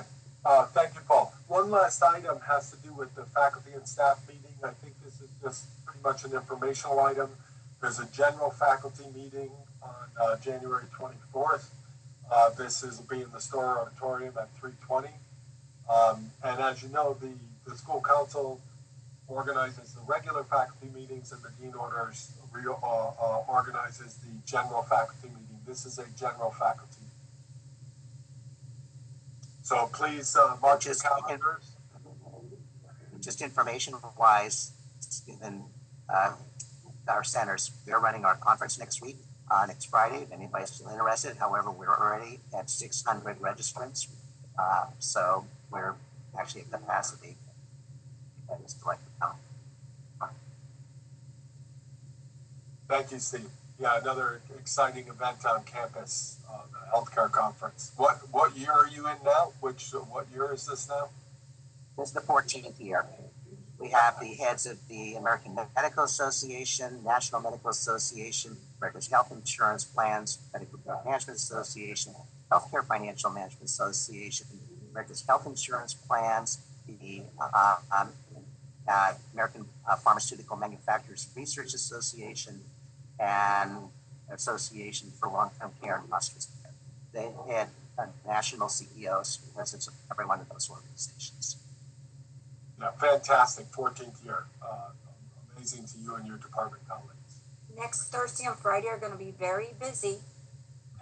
Because Thursday, it's a whole bunch of stuff going on for the healthcare conference, including the private dinner that's hosted by the president. Okay. All right. So at this point, we're getting ready. If there are any new business items, otherwise we'll move into our executive session. Okay. So thank you, everyone. Thank you very much, everybody. Have a wonderful weekend. Thank you, everybody. Appreciate it. Thanks. Bye. Recording stopped. Okay. Thanks for stopping the recording there, Blanca. Okay. So let's see. We've got a couple of just sort of straightforward items that we could address first. Blanca, it was just an informational item about the Marketing 361. The new course proposal for MGT 648. Is there, if we can get a motion to approve this, then we can open the discussion on that. Sarah? Seconded? Okay. Is there further discussion about this course? I mean, I'll just offer. I asked Roman about it, who teaches sort of our version of this, but given some of the accounting topics, but no, he loved it. He thought it was a great idea and actually sees opportunities we can really build this course. So, yeah, accounting is excited about this one. Excellent. Support. Excellent. Okay, so we'll call this to a vote. All those in favor of approving this course? George, you're still thinking? There you go. Okay, excellent. Okay. All right. And then let's see. Oh, one other item that I'm not sure we did was, okay, so is there, I guess we'll go to the proposal for refreshing the professional MBA. I think we're going to get the finalized plan. Ari said there's a minor name change and a few of these other things. They need to have some decision about this by, I think he said, the end of this month for the next cycle. So we can open this up for discussion. Ursula, do you have your hand up from voting before, or did you? I think, when we vote like that, it registers the hand and puts it up. Right. Automatically. You're on mute, Uzma. I'm sorry, I don't know what I'm doing. I don't even know how these things come up or go down. Yeah, no hand. Yeah, Yeah, this is AI and DI and EIEIO. Yes. It's all happening. Yes. All right, Howie, you had a comment? Yeah, I'm still pretty unclear about having to be involved in a course that somebody else developed. I'm very, very uncomfortable about that. Although I don't think it would affect me personally, but I really think we have to think very carefully about who's going to be developing these courses. And are they thinking about what they like to do, or are they thinking about more generally what most people in the department would like to do? Should we have some kind of guidelines, or should it be by committee in the department? Because it's really course standardization. My take on that would be, I appreciate the concern, but that would have to be the purview of the department, right? Like, I would be uncomfortable imposing that other departments have to behave in such a way. Like, I mean, the chair will choose who staffs it. At that point, it can be a decision about how that wants to go. I mean, I thought Harry was saying he wanted a loose commitment that whoever sort of does it for the first time would stick on it for 3 years to avoid some of these issues, right? But yeah, I don't know. I'm not sure what we would put in place to ensure that, right? And then I wonder if that's kind of restrictive, and this should all be, department specific based on who's going to staff it and how they're going to teach it. That's my take. Yeah, I think it's an important issue to raise because, Hari's point was that we're likely going to be in single sections to begin with, but we can all see a situation where, somebody's going to make 50+% of this course in asynchronous content, and then they're on sabbatical or whatever they're teaching or whatever they're doing something else or even leave the school, and how is this going to be sort of addressed? So that's a concern that we certainly I think have voiced, and we need to be careful about that. Howie, your idea that in some cases for some courses in some departments there may be some consensus on this, and that might make it easier. But I think Emmanuel Walter raises a good point to have the flexibility for each department and for each course in a particular department to sort of address this how they want. Other thoughts or comments or concerns? Well, what action? Are we going to take any action about this? Because I respect Emmanuel's viewpoint, but I disagree with him. I think this is far more problematic than we give him credit to. I mean, I know Harry has to have his program in, but you said it yourself, John, just imagine having to teach the course where 50% is not the way you teach the course. And it could also be books, texts or these other things as well. So, all right, first of all, two things with respect to logistics. One is, he is going to give us the final version, but we pretty much have the final version, so we're kind of there. Two is, I think this issue is also going to come up at a meeting of the chairs, which is taking place, just the chairs are meeting. They're going to talk about several issues, so there could be some feedback there. We could do a couple of things. One is we could approve this. Two, we could table this. Three, we could authorize to have an e-vote to see about if some of the further detail on these issues can be sort of relayed to us. It's the 17th. They need something by the end of the month, so it could be possible that we could get, if we provide very clear feedback, maybe some more specific answers and then take an evo. How do you guys, there may be some other issues to discuss as well. What are you thinking? For me, I'm thinking that if we took MAS 631, and let's say 3 people teaching, all right?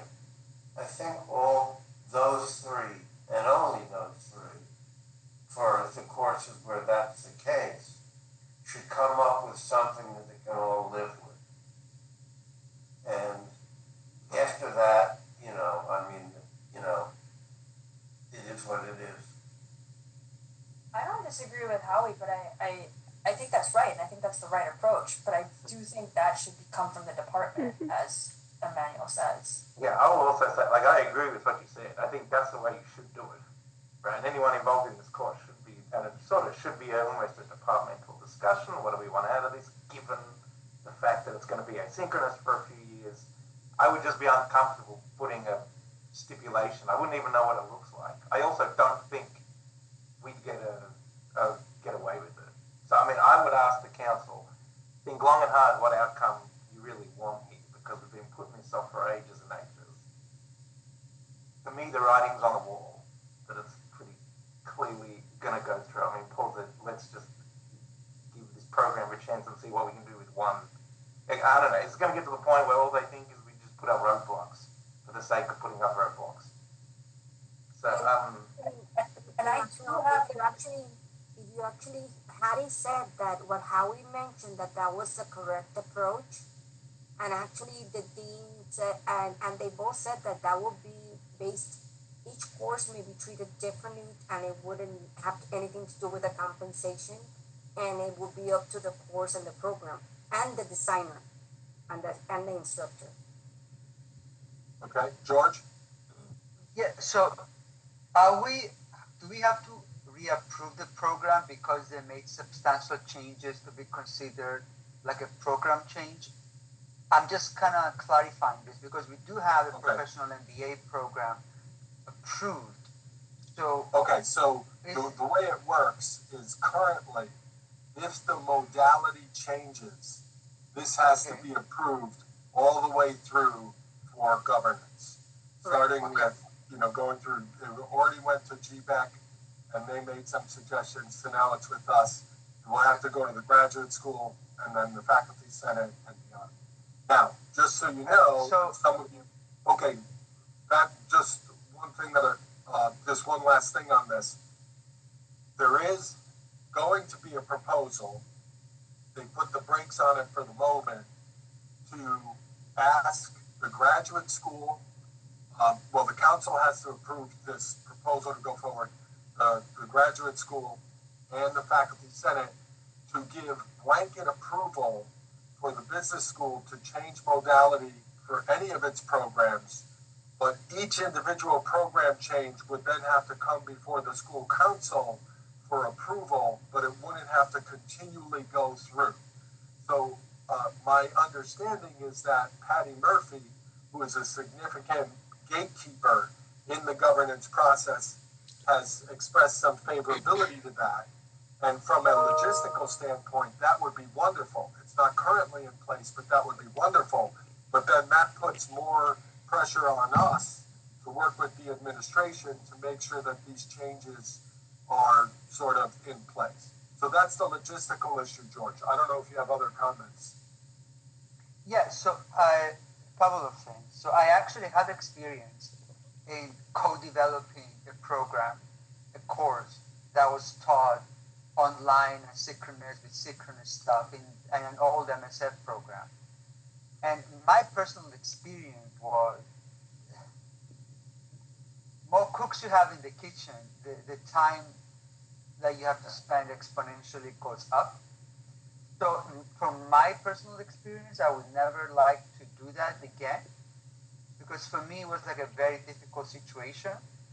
Nevertheless, I do agree that having flexibility and allowing each department or each person to decide how they want to do this and whether they want to do it a team or not, sort of makes sense.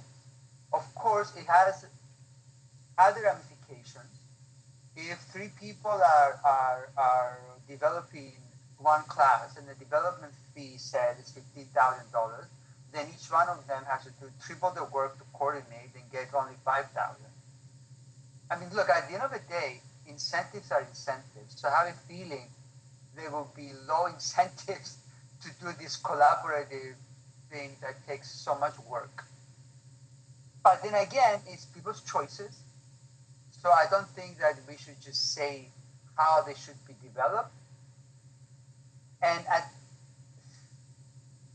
then I also feel like we have to give a response and potentially sort of approve it, because it seems like, and I mean, I want to believe what they're telling us, that, you know, that is kind of the norm that is going on right now, that there is a little bit of an asynchronous component to all these PMBAs.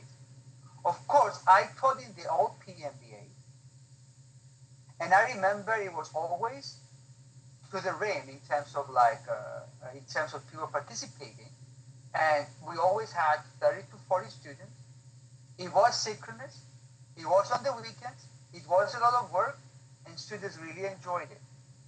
So, and then enrollment went down for one reason or the other. I don't want to talk about that, but I always wonder, why do we want to not do the things that we know have worked? Because I know the local people here that are in this program, they like coming to campus. The students will specifically tell me, Professor, I drive 1 hour to come here every weekend, but I like coming here. I like seeing the professor. I like seeing my other fellow students. So there is a client that really kind of enjoys that, because coming to the campus is going back to school. It's kind of like a very endearing, so to speak, experience, regardless of the pain. But I know there's other people that like the asynchronous stuff. So my question is, why couldn't it be that we have the old program where there's live streaming and there is a recording of the lectures and everything, and then the student decides what they want to do, whether they want to come to class, whether they want to watch synchronously, or they want to watch asynchronously. And then we can make sure that every assignment is solved through Blackboard, so everything can be submitted online and everything. So it doesn't mean that you have to show up for the exam. I don't know whether that is something to be discussed with them, but I'm just putting it out there. I'm willing to approve the program, but I'm just saying, why don't we just do what worked in the past and just kind of update it to what is, in a way that is satisfying every single client? So a couple of things. One is, I hear what you're saying, and if the trend is towards more asynchronous and more flexibility, that's not the entire demand curve. And a place like Miami could hope to appeal to that part of the demand curve that wants an in-person program. Now, it's also true that the demand for that was going down. And part of that is we put in 2U, and this has it. And in some ways, the PMBA is being modeled to go after 2U and cannibalize that. Don't quote me on this, but to cannibalize that program, because we're giving away 60% of the revenue to this partner. So I think the writing's clearly on the wall about what the trends are and what they want to do.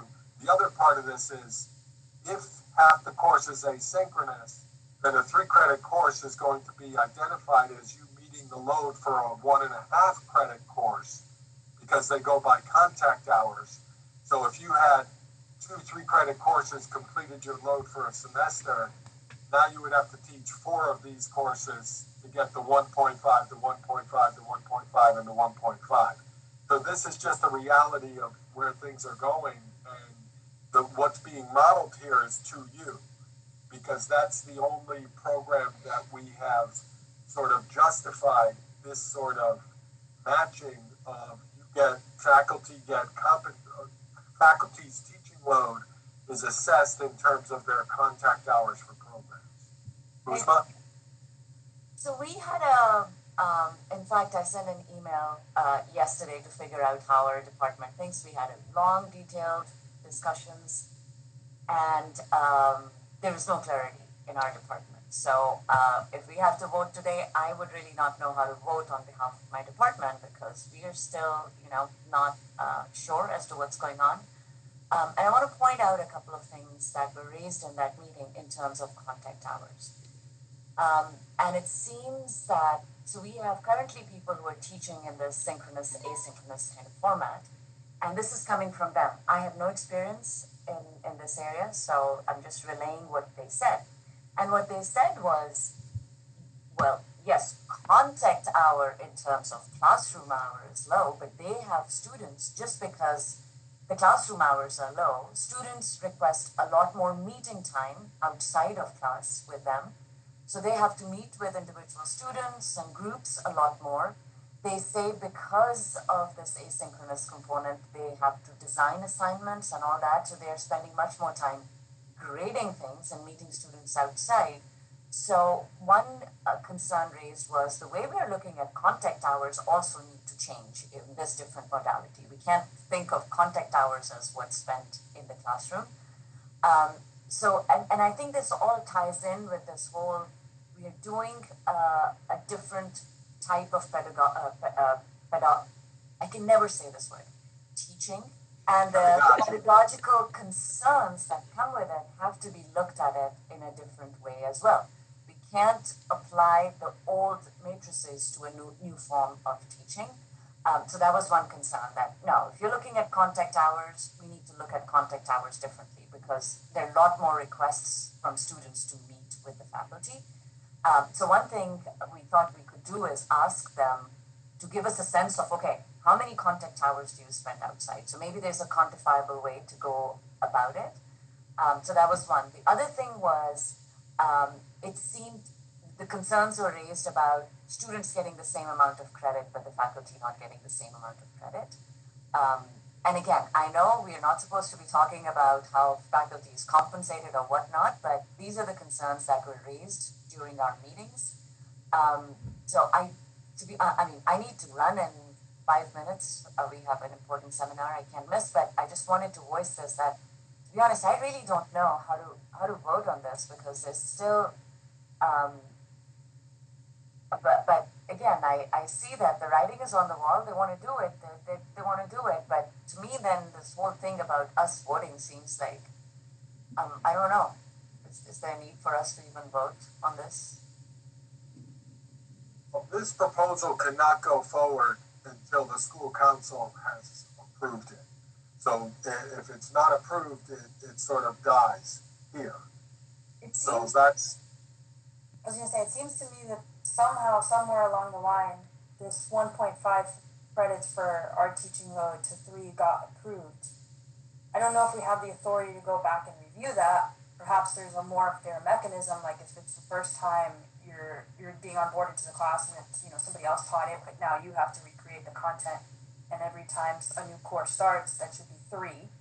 And then the ultimate, it should be 2 instead of 1.5, because as Uzma says, you're meeting a lot with these students outside of class. It's still your time. It's a different thing. I just don't know, do we have the purview to go back and review that, or is that something that's part of the new proposal? It seems like it's just being carried on from. It is being carried on, and again, it was, I think as John was mentioning, it was kind of pushed through quickly and in a rather hasty manner. And now if this program is going to sort of set stage for other programs to follow suit, I think this is the time we sort of rethink. If a mistake is made, doesn't mean that we continue with it. So again, I'm just saying that I haven't taught in these programs, so I don't know the demands of them. But my colleagues who have, they have said that, no, the contact hours, yes, classroom contact hours, but outside classroom contact hours, they're more because you can't spend that time during class. There are more questions. There's more requests to meet outside. And to me, it seems, yes, it's your time. Like, why should that time not be compensated? Alyssa, just to clarify, this came through, the 2U program was approved. These details were never brought before the council. These were things that were developed afterwards when we got the program with 2U. I think many people would think that emulating 2U is not a good idea. There's a lot of problems with that program and a lot of problems with that vendor. If this is approved, this will absolutely create a situation where it legitimizes this approach. So right. I think there's a real, I do think we need to approve this new modality for the PMBA. I think, we're rolling against the current if we don't. I also agree that it should somewhat be department specific as to how these courses are handled and whatnot.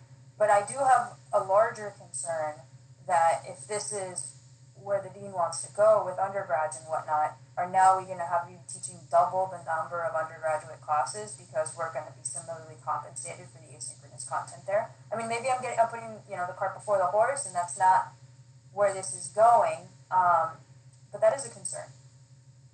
Yeah, I think it's a legitimate concern.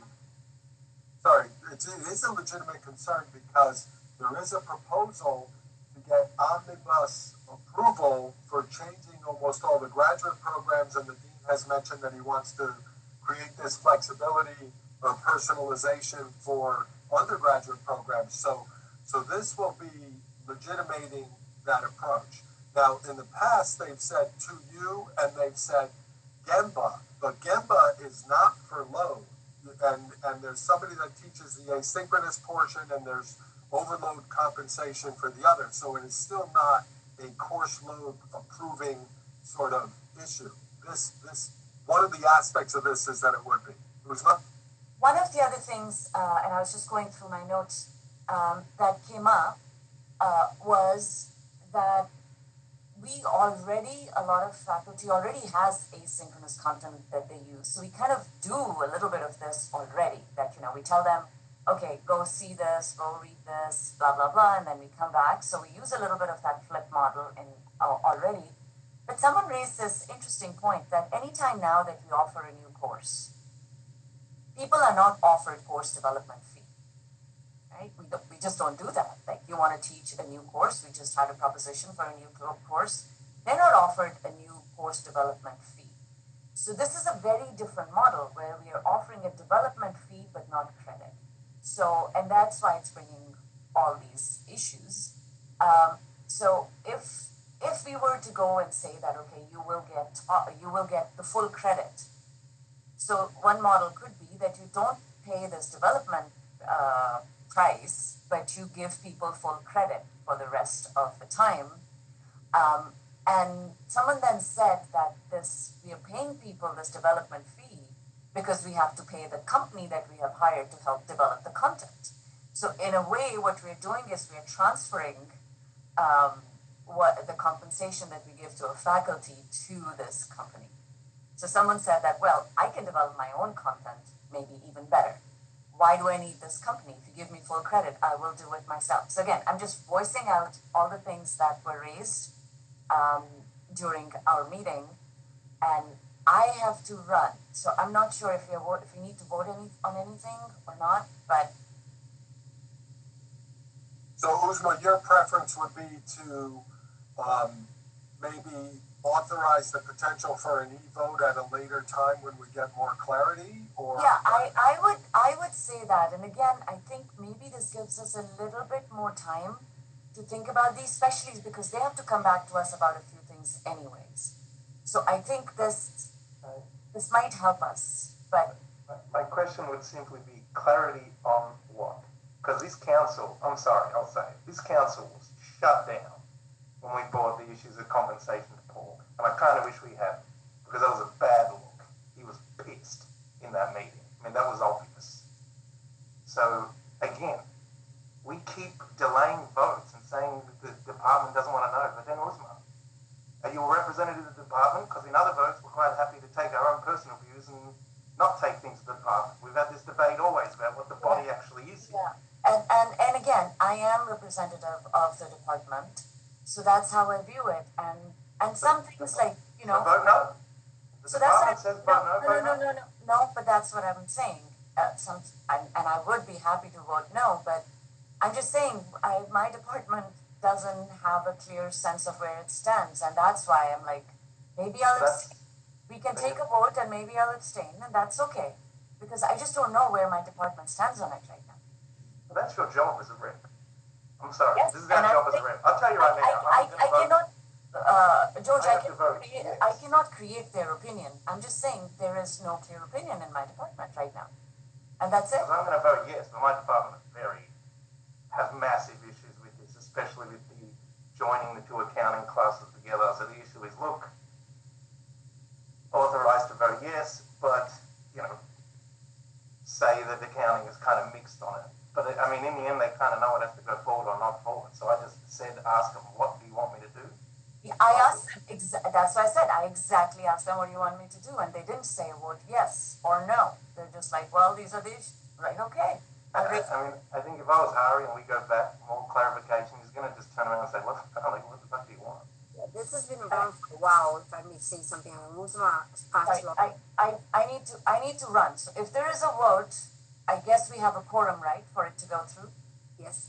Okay. So, sorry, we have a candidate I can't miss. Okay. Hi, please. Sorry, Blanca, did you want to say something? Oh, she's gone, but actually, Chalar didn't copy her in the email. But Chalar sent an email that, well, they had some questions, they will respect the representative's vote. Yeah. Okay, so a couple of quick things. One is I talked to Paul last Monday, and I mentioned to him that I used the term faculty compensation. What are the implications of faculty compensation? That term was not the term I meant to use. It was a problematic term. Course loads are something that's a little more the purview of the council. And I told Paul, I said, listen, I didn't mean to overstep. We're not trying to negotiate compensation.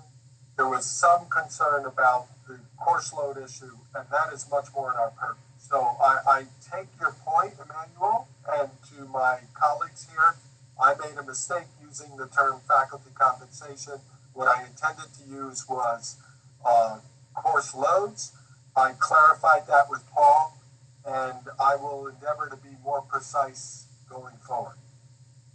I just don't want them to have this constant view as, like, school council just puts out roadblocks for the sake of putting up roadblocks. I've heard this from my own department. Yes, there's clearly one person that I all know, who would probably said that. But and sometimes other people in my department too kind of have the same.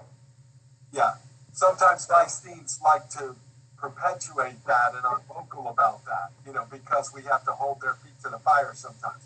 But your point's well taken. I think none of us want to just be contrarian for contrarian's sake. The one thing, I want to mention two things because I've had a few sort of side conversations about this with some people.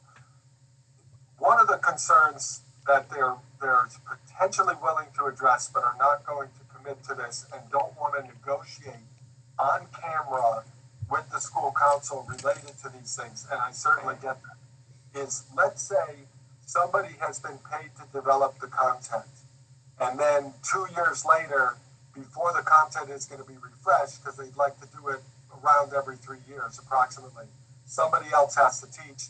They are thinking of providing an earlier update and budgeting for that person to get the compensation for developing the asynchronous, and then they would be kind of the person that would go forward. That's fair. Something like that. Now, the mention before was development fee versus full load. Obviously, it's better for us to get the full load, and that would be more expensive for the school. They're probably more eager, I don't want to put words in their mouth, but probably more eager to do the one-time development fee for 3 years worth of these courses as opposed to, the full sort of teaching load. Another possibility is that they will investigate and attempt to try to look at or develop financial scenarios of what if they gave approval for this PMBA program to look at it for the first cohort to examine the possibility of giving full credit. I mean, Paul did say, and I'm not saying he's committed to this, let me be clear, but he did say we do not want to create a situation where people are choosing which courses to teach based on the modality and those sorts of things. So that's something that could potentially be interesting. And unlike the 2U situation, we're not paying 60% to a vendor. So if we're going to develop this ourselves and do this, then there seems to be room in the budget for faculty to get these sorts of things. Again, that's my personal opinion. That's a lot there. George? Yeah. So I think that kind of like addressing the history of it all. I think if this 1.5 credit issue came up when we were approving the 2U program, which was basically we were like on our throats, like they would like decapitate us. What is the word if we didn't approve it? We would be having exactly the same conversation that we're having now. Like it's kind of sensing the group and sensing my own like opinions and people I talk to. I don't think people are okay and I am okay. The times have changed and maybe we go to asynchronous, maybe we're changing everything. But I think the bigger concern is this 1.5 and what does it mean for the future? I think that is the sticky point here in combination with the omnibus decision to just change all the modality. That's a dramatic shock. It I is, think that's kind of. But the omnibus isn't before us now. But I agree with you on that. It will. The thing is, it's kind of like, at least if we say yes now to 1.5, then it's going to come forward, and then it is cascade effect. But I also understand what the manual says. We cannot just not be approving and pushing down the road and blah blah blah. I just wonder what Harry maybe come back and give us. Like I'm not sure we'll get anything we want. But maybe we can just be very upfront that this council and many of the faculty are very happy with the refresh of the program. However, there's concerns about this 1.5. Given that it was never being discussed before, can they reconsider it? Can we just say something of that sort and give them like a ball for them to think about something and then we approve it? Because I don't think we have issues with that, with the program itself. It's like this little sticky point and its future ramifications going forward.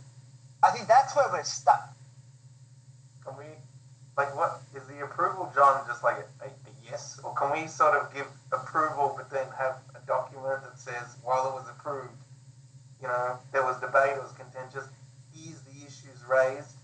Again, you get your yes, but it is in writing, and then, you know, the yes applies to the PMBA only.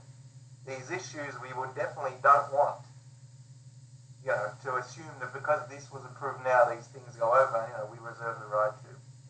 Something, you know, like a yes, but a document that really lays out, and it can be more than, it can be like all the departments sort of issues. Yeah, so Emmanuel, I hear what you're saying and I hear what George is saying. So let's be clear. What happened is we were called obstructionists, we were called blocking, and they pushed us to do 2U, and we did. And now I think most of us would, if we had a chance to do that over again, we would not have done it. And you know, a lot of us thought we should have voted against it, but you know, oh, you're obstructionist, or you know, this. You know, they didn't quite come at us with pitchforks, but we were getting that sort of impression. Now, we approved this program, and in the December meeting or whenever it was, I've been around long enough to ask, what's the implication for faculty teaching load? You know, I may have said compensation, which was not the right word, but this is it. So I'm glad we're at least having this discussion. One thing we can do is say that we understand the market. I'm paraphrasing. We can decide. I'm not dictating it, but we'll get there. One thing we can do is say we understand the market forces. We are in favor of trying to do things more in a hybrid format. We're happy that we can do this on our own without a vendor that's going to get a large chunk of the revenue. But we are concerned that it's creating a situation where faculty are not properly compensated. We're teaching loads. I almost said that word again. I stopped myself. We're getting better. Where the course load implication is such that it may not be reflective of those efforts and what it takes in a hybrid class, even though they're not traditional contact hours. We want to move forward. We want to do this, but we let's all take a breath and look at what happens with this first cohort and how that works out before we evaluate we know what's coming, right? I was gonna say, I mean, I don't know if we can do this, but could we approve it? I mean, because right now the issue isn't so much because at least you're getting the first time around in theory, there would be like a development fee, right? A development fee, but that's a one-time fee and you're expected to teach the course for 3 years getting half credit. Understood. So, but the problem comes in, I would assume, the second time you teach, or year 2, or something like that.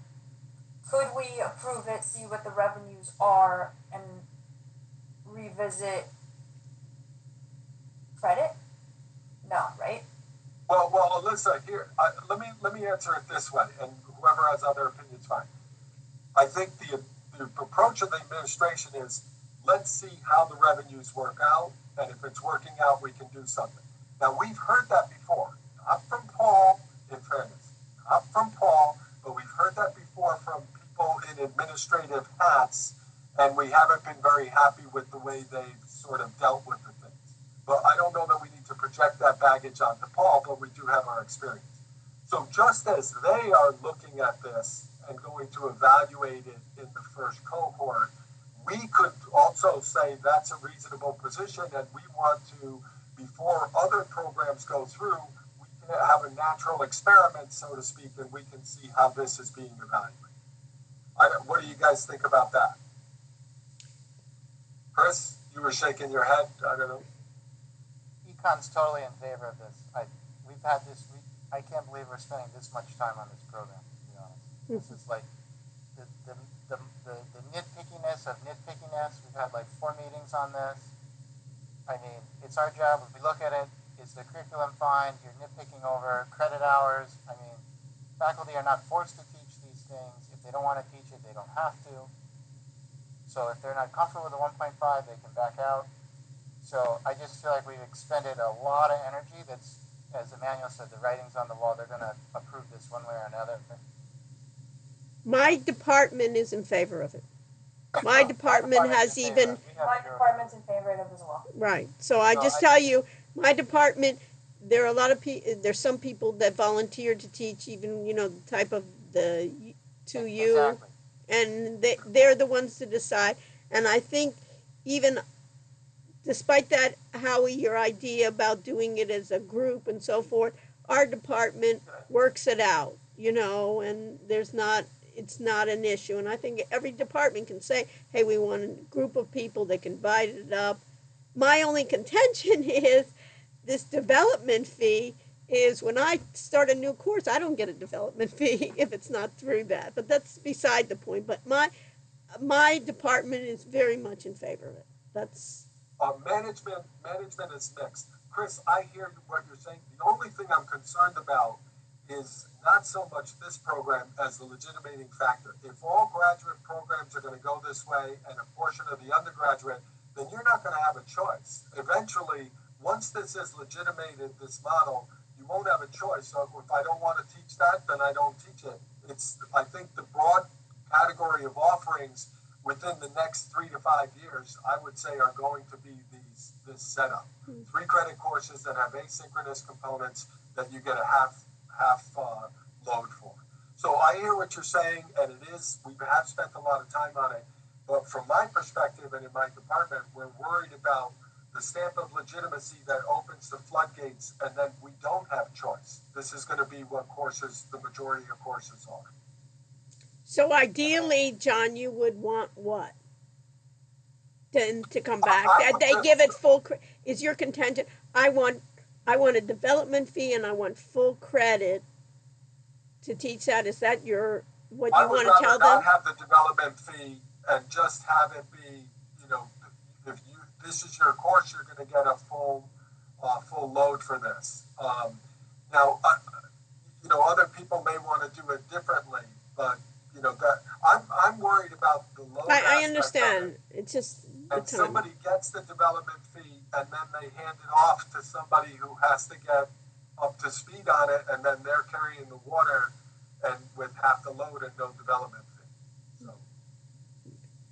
But what I think we could do, so what am I suggesting for this is maybe we could approve this, mention the implications, and that there's concern about the implications, and some of this is based on the way things were previously done, where we could even say something like, the spirit could be that we want to give Paul and, the benefit of the doubt or whatever, and you're saying you're going to look at this for the first cohort and evaluate it. Well, we would like to do that too, because we know that they're likely to want other programs to follow suit.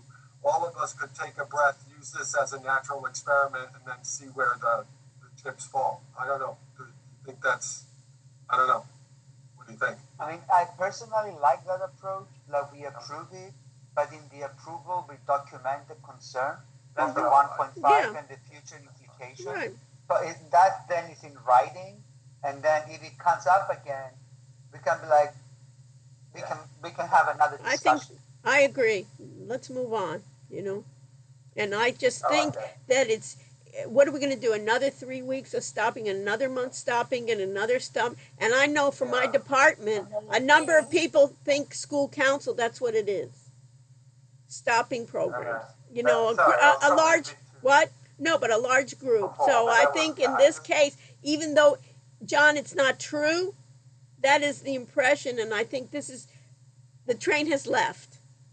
And especially I think in the first year with Paul, he really wants to set a mark. These, have his like PowerPoint list of this is what I've accomplished, blah, blah, blah, and he's going to just plow through it. And I think we need to have some type of relationship with him that we can work together. And I think I don't want to be on the wrong foot, and it's going to be, many things are going to kind of pass, try to, don't go through the school council, make other adjustments. So I think we can bring in legitimate concerns in a fashion, and that's my humble opinion. What I would suggest is, so that we don't come up to these eventualities again, when a new program comes before us, I would suggest that we put on the agenda an item about credit for online programs going forward in the context of the hybrid evolution. Yep. And we have a discussion on that, and we agree when we don't have the deadline of a program to be approved, and then we feel like we have to approve it, but we are worrying about the implications. So why don't we just make it an item that we talk about and we agree upon before a new revamp of something comes to us? And and to be honest, we're not to be blamed, because this 1.5 never came to us. Yeah. It was something that was kind of added on for 2 years, never discussed, nobody knew about it, and then boom, now it's like becoming like the historical precedent. So let's just have a discussion about this before the new program comes forward. I have another point. What I understood, and you correct me, that Paul said for certain courses you cannot do 50-50, maybe you want to do 80 synchronous. So in that case, if that's the case, you get more credits, right? Because the whole idea is asynchronous versus synchronous. So those are issues I think we should discuss in advance. In the future. 2 things. One is, George, I like what you're talking about. I'd like to talk about that immediately after we decide what to do with this program, so we stick on the program, but it's a valid point. Sarah, I have great respect for Paul, and I appreciate his wanting to let faculty have prerogatives. There's no way you could sell a program like that. Yeah. There's no way. You could sell what program? Like what? PMBA, there's no way to sell the PMBA program to say, all right, for most of your classes, you're going to come. I know, but that's what he was saying. So if let's say it weren't in fruition, he's just throwing it out, but that idea, then you're going to have to compensate people in a certain way, and you can say, I want 100%. Of course you can't sell the program like that. You know what I mean? Yeah, so I agree with you. With the greatest amount of respect, I think Paul misspoke. Well, or he just threw it out. Yeah. So, that. I think he threw it out to make us a little more calm. That's all. Well, I can imagine Hari's face when he said that. But again, I don't mean to it's okay. Let's move on. I need to leave. Yeah. I have another Right, meeting to go Well, to. I have a strategic plan to discuss.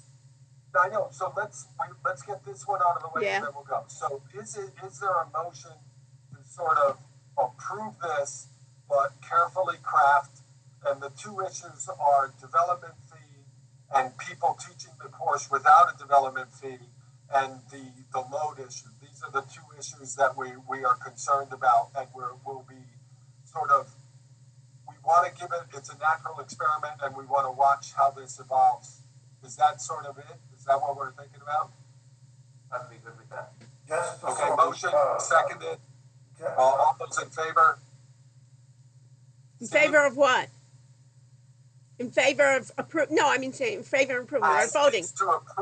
It's to approve with explicitly expressing the concerns about those two issues, and to say that we want to give Paul the benefit of the doubt. It's evolving. See how this works, and we'll see how this works for the first cohort, and then we can all learn from that. Which implies that depending on how it's implemented, the school council might have a difference of opinion the next time a course like this comes around, a program like this comes around. That won't be in there, but that's. I was just gonna say, cut that out. Yeah. So, Steve, were you in favor? Yes, I'm in favor. Yes. Okay. So, just for the vote, are we? Chris, where were you? Sorry, I didn't see. Okay. George. Yeah. Okay. All right. So, what I will do is I will I don't think you caught me. I don't agree. But you're opposed. Yes, I believe we're being forced into making a critical decision without all the information and giving up our responsibility to the faculty. We may have to wait another year. Okay, there's too many things that are unknown, so I vote no. Yeah, and while we don't really reveal the votes, I think in this case, mentioning that it's a mixed vote would actually, I think, be good information to include. We'll say that. Okay. That even though it was voted, the majority approved, there was concern, right? Yeah. Like well, I prefer to say it was a mixed vote that passed. Yeah, I would just say it wasn't unanimous, right? Yeah.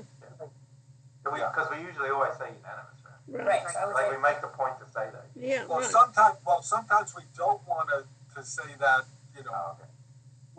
So I'm saying we don't say now. That's information. We say what's passed and what hasn't passed.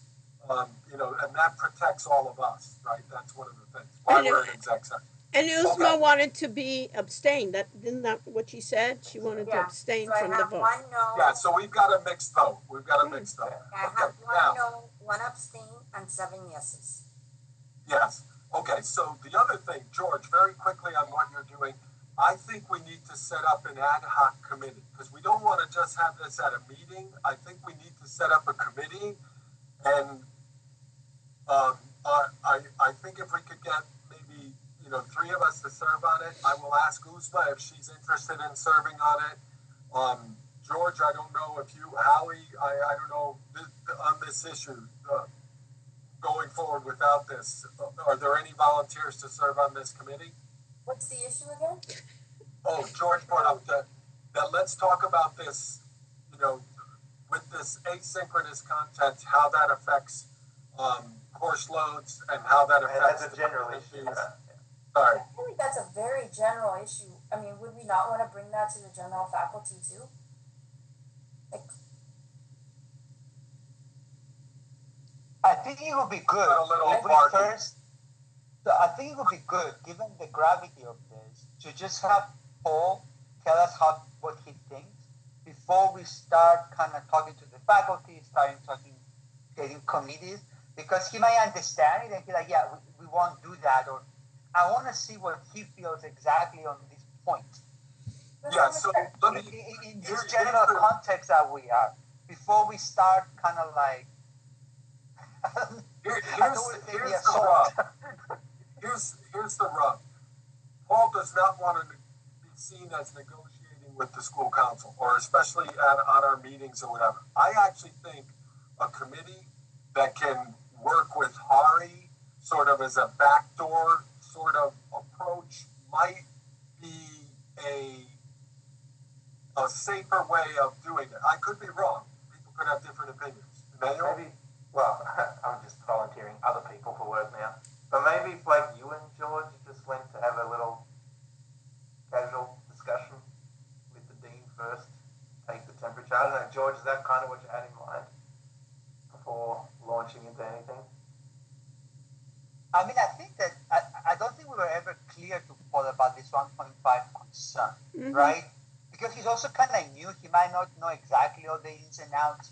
So it's kind of like I was thinking, let's give him an opportunity to see how he feels before we make it kind of a big deal. What? Because I understand. If he says, oh, I understand what you guys are talking about. Okay, no, we're not going to like do that or something like that. Then there's no need to escalate, so to speak. I think we should not be talking to the dean. I think we should be talking to Harry to clarify the proposal so that, because I still don't understand how teaching a course like this works. I mean, there's so many things I'm confused about. So I think Harry's the appropriate person to.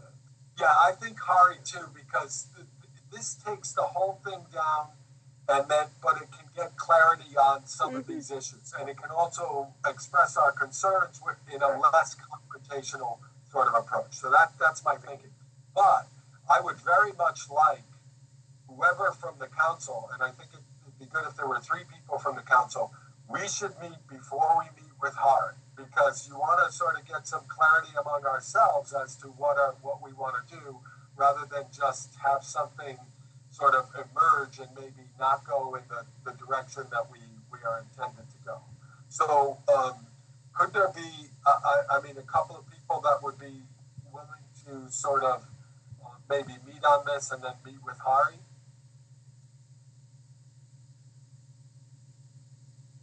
I would like to talk to my department about this specifically before I kind of put my foot out there, because as a finance person, whatever I do has implications for the finance department. So I want to talk to them first, see how they feel about this, and if I get I have to get the temperature from the department. Yeah, and I would suggest that all of the members who are going to be on this committee have their departments. Yeah. What are you going to bring to the department, since we don't understand what it is? No, we understand the 1.5.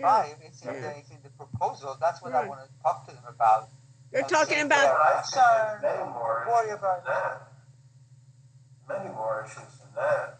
Like, how does it work? So for us to go back to our department with a proposal we don't understand, I think is just going to create more confusion. And just speaking for my department, we really don't have any skin in the game on this one. We're not really involved, so I allow my colleagues to basically indicate the direction in terms of that from our departmental perspective. What departments are involved? I think almost we have one. And we also have one class in there. Yeah, I think almost all the departments are. Almost all. All right, look, can Howie, George, I'll talk to Uzma, I'll volunteer myself. Can the 4 of us just sort of maybe meet once and then sort of go?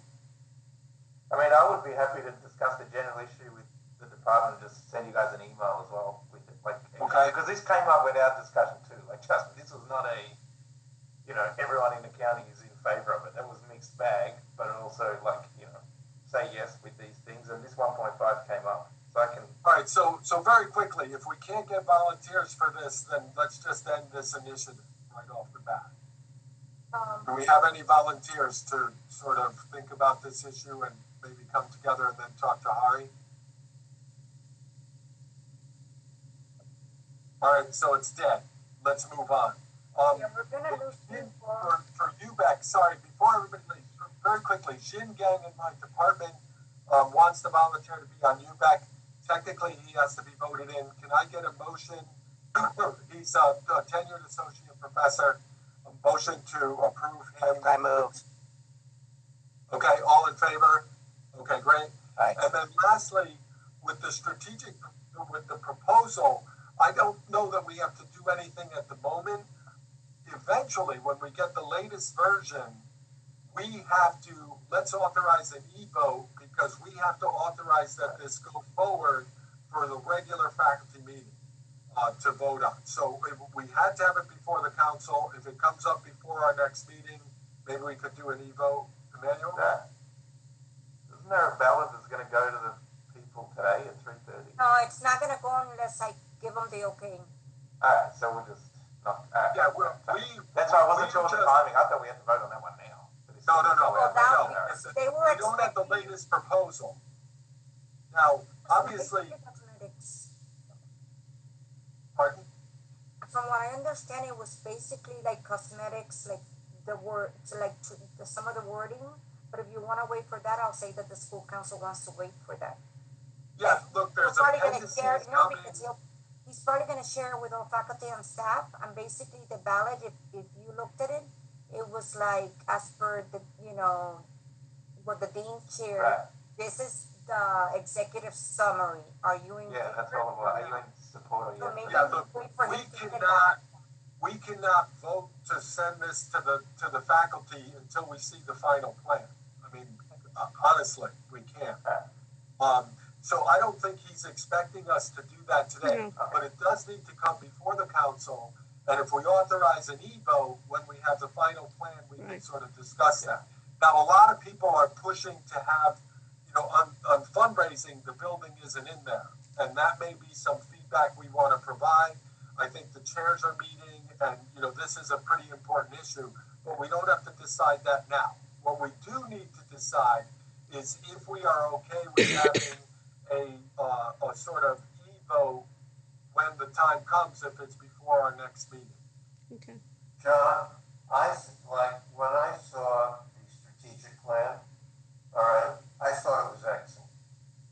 All right. But we're not talking about, I'm comfortable voting yes for that. It's the tactical plan that I'm concerned with. Okay. I have But no we problem. don't just, right, I hear you. Look, there's a lot in there I like. Number one, for fundraising,